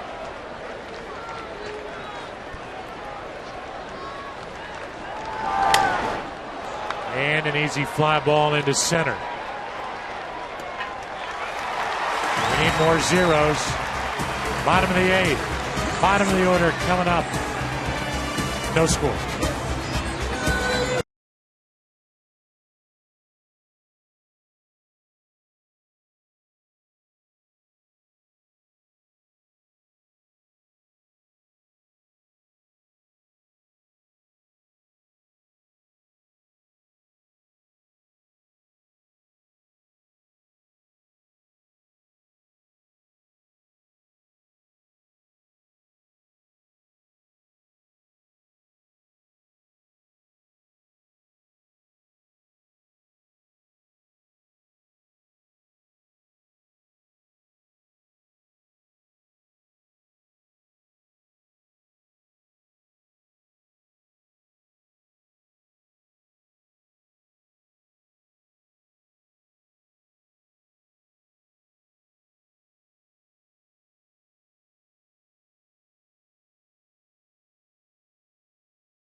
By AT&T is sponsored by Viagra and by Gillette Fusion Pro Glide. Turns shaving into gliding and skeptics into believers. So we welcome you back to Dodger Stadium tonight on Fox. Nothing stands in the way of Cops. Full hour of Cops followed by a special Family Guy with guest star Cheryl Teagues and the Cleveland Show. It all starts at 8 Eastern, 7 Central. Tonight on Fox. Here is Mike Adams. His stuff is closer type stuff. One of the best in the game as he deals a breaking ball in for a strike to Jamie Carroll. He should be paid like a closer, but he's not. That's why baseball, in my opinion, has got to do something about this hold rule. They have to make it official or get rid of it, because setup guys are not getting the proper credit, in my view, that they should be getting. Think about a guy like David Robertson of the Yankees, what he's meant to New York. Mike Adams certainly is right there with him. In fact, Bruce Bochy, the manager for the National League, said really was a toss-up between Adams and Heath Bell to represent the Padres. They may both end up there. Ball 1 inside. Blake Hawksworth is on the right. He'll pitch if the Dodgers don't score. Javi Guerra is now the closer for the Dodgers. He got the save last night. He'll come in if LA breaks through, and that one almost drilled Jamie Carroll. It's 2-2. I think Bud Black's thinking by bringing in Adams in a scoreless game here in the 8th inning has got to be to win the game in 9 innings. It's tough to do when you're on the road because the Dodgers, in essence, have 6 outs to score a run. You have 3 outs to score a run. See the long arm action of Mike Adams. Yeah, it's impressive, isn't it? Wraps that ball behind him and then lets it go. He's run the count full on Carroll. Just like driving the ball in golf, turn your back toward the target. That's what Mike does very well. On deck, Aaron Miles.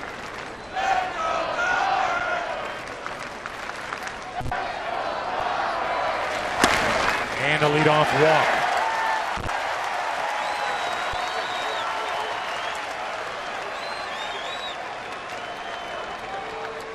And one more reminder, last time the Dodgers were no-hit, April 8th, 94. Very young Ken Merker. That Karros? That was Karros grounded out to end the game. Merker made the play, and a lot of old names. Blauser was in that pile up now. Miles is called back.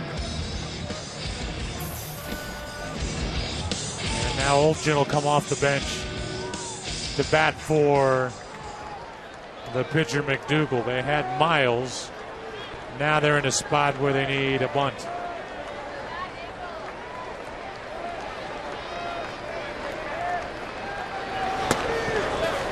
And so 2 Australian-born players in this game. I was thinking the same thing. Josh Spence and now Trent Olchin. Yeah, how many times do you see that? 2 Aussies facing one another at the big league level.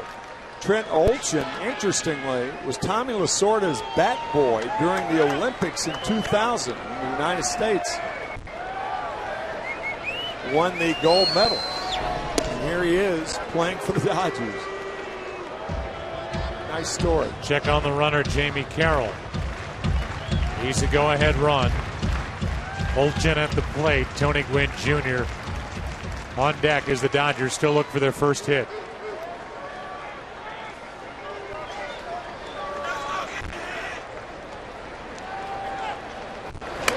And the bunt is good. High throw and safe. Headley looped it over to first, and it's 2 on, nobody out. Yeah, Chase Headley got under that ball. When that elbow drops below the shoulder, you're going to throw the ball up. That's what happened. Safe at first, good call by Angel Campos. And it's a sacrifice and an error to put 2 on with nobody out, and that brings a visit from the pitching coach, Darren Balsley. I think he's going to talk Bud about Black. Yeah, I think Bud's going to talk about how to play the defense here. We'll see if the Padres employ the rotation play where the third and first baseman charge and the shortstop goes to third base. If you're a right-handed pitcher in that situation, the minute you let go of the ball, you head toward third base, knowing that the first baseman's going to trail and take care of anything over the mound. You can see that lead with the elbow. When you do that, the ball's got to go up. Safe at first is Olchin. Looking at that last replay, the tag may have been on his chest. Yeah. Either way, it's safe, and it's 2 on, nobody out. Now Gwynn.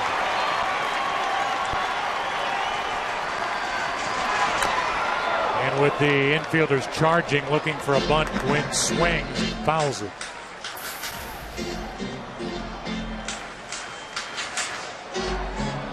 Hey, if you're the first or third baseman, you see your life going before you. My God. I mean, the first third baseman, they're only about 15 feet from home plate, or say 30 feet. Sandy Koufax threw a perfect game September of '65. Last time 2 teams combined for 1 hit. Cubs and Dodgers. Now a bunt in the air, and it gift for out number one. All you do is drop that ball and you've got a double play. Somebody should be yelling to Johnson, drop it. It's a fair ball. Number 15, Rafael Furcal. As you can see, Tony Gwynn's not running hard. He's looking. This ball's a fair ball. You drop the ball, throw to first, get the guy in a rundown. You have to have help on that ball because usually if you're going out as a catcher, you're trained to catch the ball. But if you drop it, you get a double play. So now 2 on with 1 out. Or for Kahl is 0 for 3.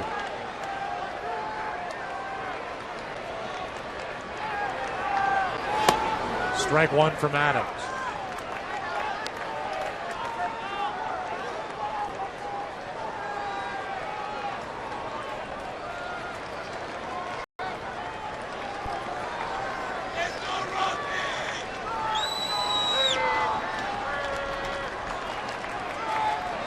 Here is the 1.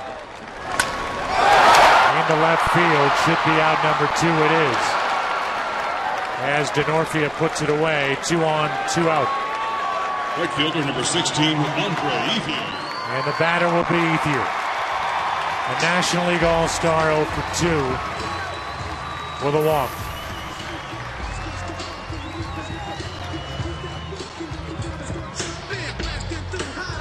By the way, when I was guessing about that combined no-hitter with the Astros and the Yankees, I said 6 or 7. It was 6 pitchers that combined on that no-hitter. Today for the Padres, they've used 4. Orang, Spence, Qualls, and now Adams. Can Ethier break it up and give the Dodgers the lead? Strike 1.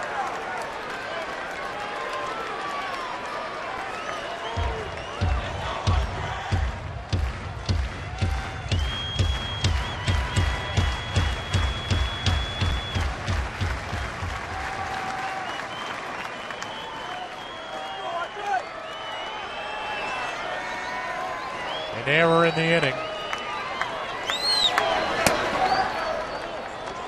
Anything that scores would be unearned, but right now the focus is on both the run and hit column. Dodgers' biggest threat is on deck.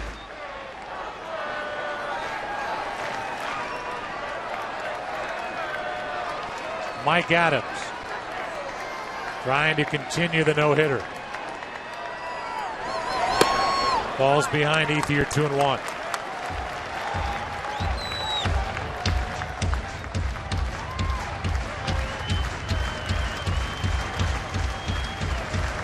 Padres will have the heart of their lineup in the top of the ninth.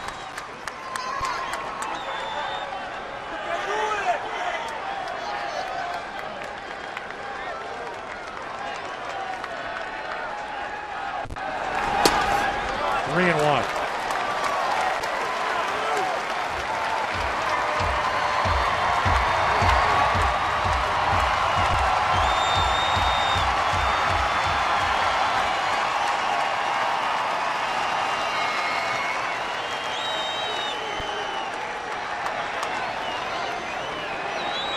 Ethier hitting .341 against right-handed pitching. Get something to hit here. And he takes strike 2. And now Johnson is out to talk to Mike Adams.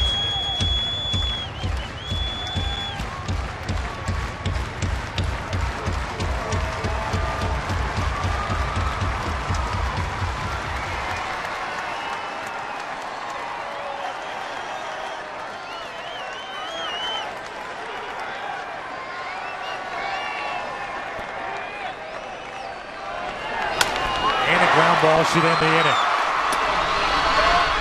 Dodgers have been no hit through 8. We go to the 9th inning. 2 on, nobody out. Dodgers do nothing with it. Into the 9th, no score.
As we go into the 9th inning. Fourth pitch of the day takes over for the Dodgers. The game summary. Both teams have combined for 1 hit. Padres are looking for their first no-hitter in team history, and here's the only hit. High delivery from De La Rosa, and a base hit with 1 on in the 5th by Cameron Maben. And now Blake Hawksworth takes over. And deals a strike on 95 miles per hour to Hudson. It'll be Hudson, Headley, and Denorfia. The heart of the order, and that heart is looking for some sort of a pulse. The 0-1. Loney makes the play and goes to the bag, 1 out.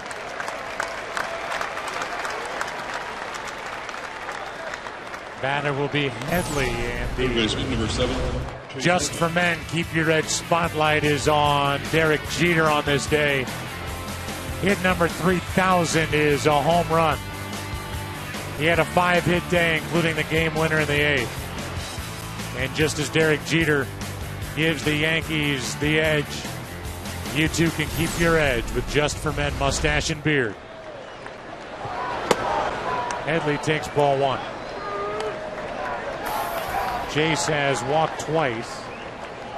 Once intentionally, that was back in the 6th. And Hawksworth ready with a 1-0.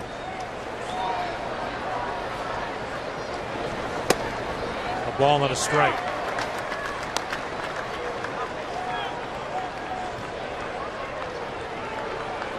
Our friend Heath Bell is getting loose in case the Padres get a run.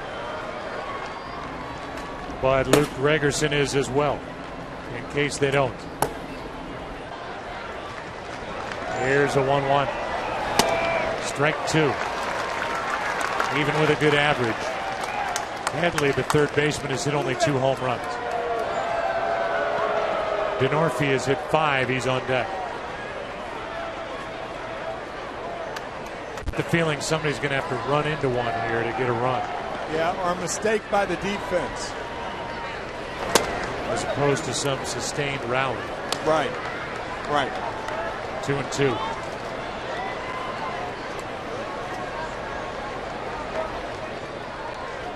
Almost happened in the bottom of the 8th on that wild throw by Headley.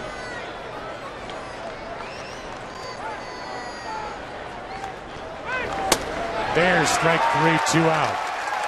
That is a good changeup that was supposed to be away. It's designed to be away, and it floats inside, and that can be very deceiving for a hitter. Whether he meant to or not, a very good pitch from Hawksworth. And now Denorfia. In the only hit by Maben in the 5th. There have been 4 walks handed to the Padres. There have been 5 handed to the Dodgers. 1 error on a ground ball, another on a bunt. 2 committed by the Dodgers, rather the Padres defensively here today. But it has not cost them. Strike 1 on Denorfia. Strike 2.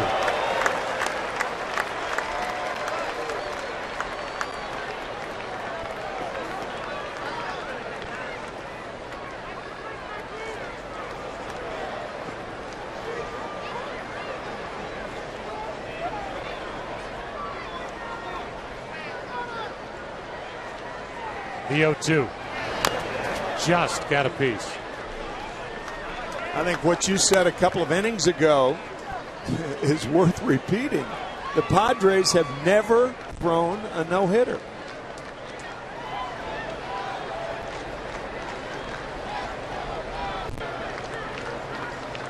That is for the series last night and today. 1 run and 11 hits combined. Ball 1. That's 17 2/3 innings. Combined 2 for 28. With runners in scoring position. Percal got the hit last night. Here is a 1-2.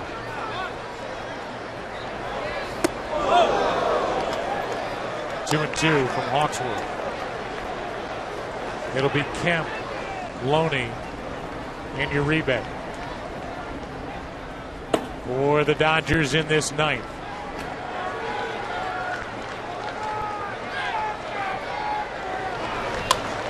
Still 2-2, and another foul ball to the offside off one of these bats, one of these hitters that we've seen here today. It has really been an exercise in futility for the offense this afternoon.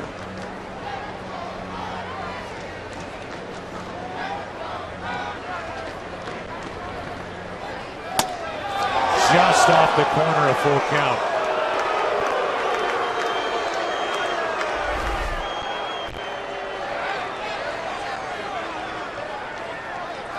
That's close. Remember, it's not where Navarro catches the ball, it's where it crosses even the front part of the plate. 3-2.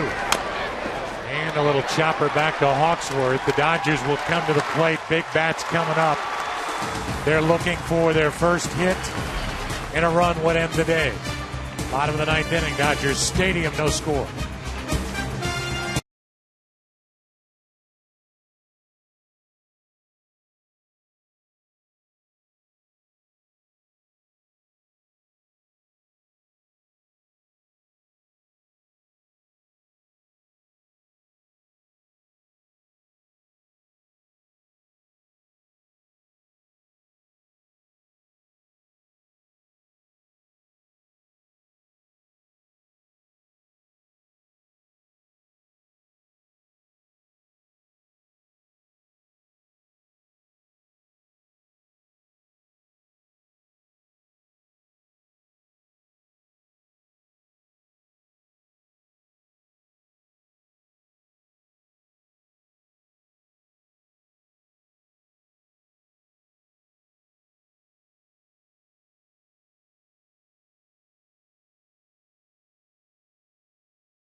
Will we go into the 10th? Here at Dodgers Stadium, it will be the heart of the order, Kemp, Loney, and Uribe against Luke Gregerson. Again, the Mets and Padres, the only teams across Major League Baseball to not throw a no-hitter. Luke just off the DL. He had a strain of the oblique. It's a real strain to pitch to Matt Kemp in this situation. Scoreless game here in the ninth. And the first. Good pitch. Bottom fell out of it, down and away, strike one. Kemp has struck out, reached on an error, and walked. There was ever an outfield and a no doubles defense. It's the Padres right now. Strike two. For those who may not know what a no doubles defense is, it's when all your outfielders play about 5 steps deeper than they would normally play. Cameron Maben in center is particularly deep. O'Reilly fingers mustache for Gregerson. Yeah. A starter. And 3 nasty pitches. 1 out. 3 sliders to get Kemp. Low and away. Low and away. Same song.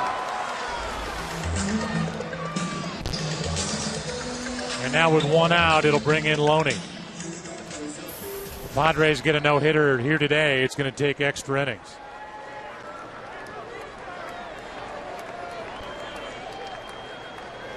One out in the 9th. Loney takes a strike.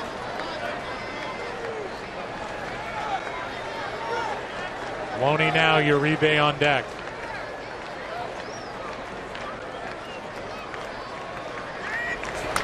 Strike 2. Nothing but strikes from Gregerson.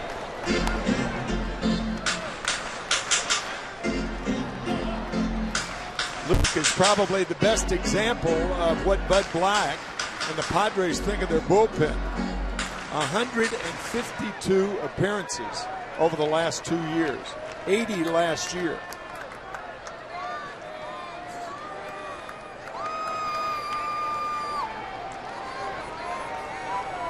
He is ready with an 0-2. And Loney lines it back to the screen. Gregerson worked 2 innings on Wednesday. He is typically the 7th inning guy with Adams in the 8th and Heath Bell in the 9th. That's provided that Bud Black's team has scored some runs and has a lead. Another 0-2. And Weekly hit to first for out number 2. DirecTV game break. Here's Chris Rose. All right, guys, the Dodgers looking for a walk-off win, something the White Sox got on the south side against the Twins. It's Alexei! The throw by Ben Revere is going to kind of be cut off. Maybe they had a shot at A.J. Brzezinski on a clean throw. White Sox beat the Twins for the first time in 10 tries, and so Ozzie is tweeting happy thoughts, although I'm sure most of it is misspelled. Guys, back to you. And so they're happy on the south side. They're thrilled in the Bronx and in New York as Jeter gets to 3,003. 5-hit day, including the game winner in the 8th to beat Tampa Bay. And we've got a no-hitter going here today at Dodger Stadium. Here is Uribe. He has hit 4 home runs. Had a chance to drive in a run his last time up with 2 on, 1 out. And he fouled out. Strike 1. 8 straight strikes from Gregerson.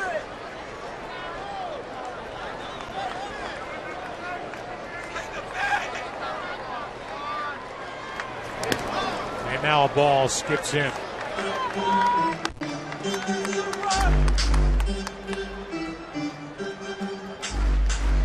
Gregerson came to the Padres when San Diego unloaded Khalil Green to St. Louis back in December of 2008.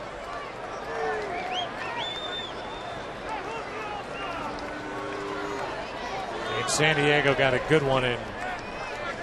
Luke Gregerson, who is 1 strike away from maintaining this no-hitter through 9.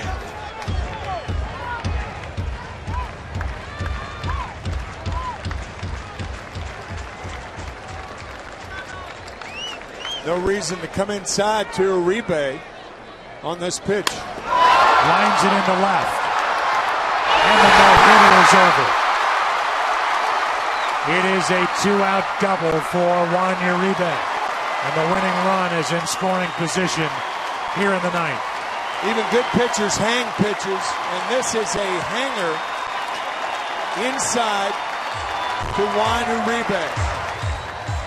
Check it out, going away, away, away. He tries the slider again and hangs right around the letters. And Uribe, that's a spinner right there. Boy, those are dangerous pitches. Proven once again. Aaron Harang went 6, no hit. Spence at third. Qualls 2 third. Then Adams a scoreless and hitless eighth. But now Gregerson, after getting the first two, gives up a double.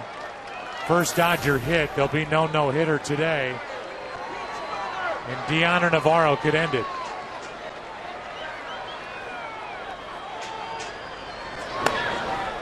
Ball one outside, and Johnson is going to go out, try and refocus Gregerson. And maybe tell him what sign they're using with a runner at second. I think that's exactly what he did. And I think Bud Black is pitching to the left-hander in lieu of the right-hander, Jamie Carroll, because I think Jamie Carroll's a better hitter. It's that simple. Deanna Navarro hitting 171. Only 8 RBIs all year. Good ended with a hit. Ball 2. I agree with you in this case. Lefty, righty, whatever. You've got Carroll on deck, who's just under 300. Yeah. And a guy hitting in the 170s make him beat you. That's right. Count is 2-0.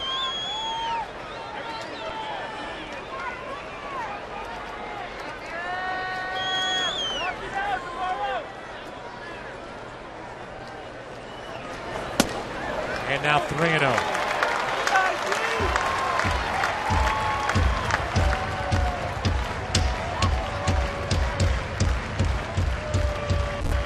Gregerson struck out Kemp. Got Loney on a tap out to first. But then hung a pitch with 2 strikes to Uribe for a double. First Dodger hit. And now a strike to Deanna Navarro. 3-1.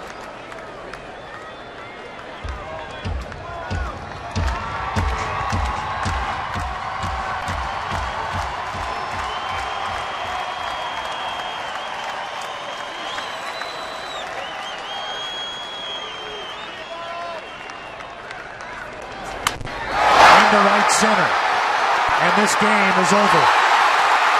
Dodgers win it 1-0 here on a Saturday afternoon at Dodger Stadium.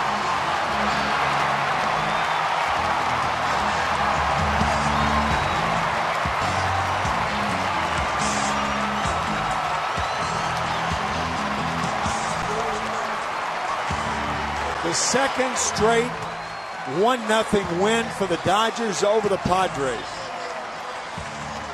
My God. Only 3 hits in the ball game. 2 of them here in the 9th inning.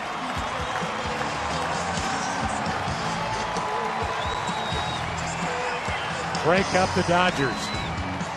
They came up with 2 hits with 2 out of the 9th. One a hanging slider in the eyes of Uribe, and this one a hanger over the middle of the plate. And Deanna Navarro gets the game-winning hit.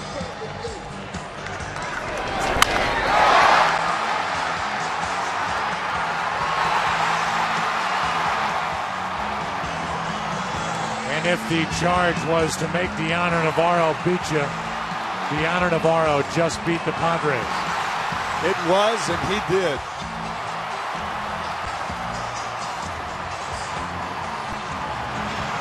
Deanna just kept running.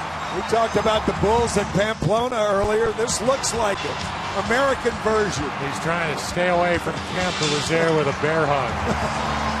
And a weak form tackle. Let's go down to Chris Rose. All right, Joe, what a bizarre game, isn't it? It's all right, man. All we needed was 1 run, and we got it, Aaron threw an outstanding game. We just kept on battling, and we got the situation, and we came through. All right, but going into the 9th, I mean, you can look up the scoreboard. It says 0-0 on the scoreboard, but you also are well aware that you guys don't have any hits at that point, right? Yeah, I mean, it was, like you said, a bizarre game, We've been struggling, man, with runners on, but, it matters. We got the run that we needed, and that's the bottom line. All right, well, congratulations. Go catch your breath and take a little nap, all right, buddy? All right, thank you, man. Joe, back on up to you. Deanna Navarro is given a single on this floater into right center field, and it wins it. After the first hit for the Dodgers by Uribe, He comes home, and now both teams are 40 and 51. Take a break, come back, and wrap up what was an interesting day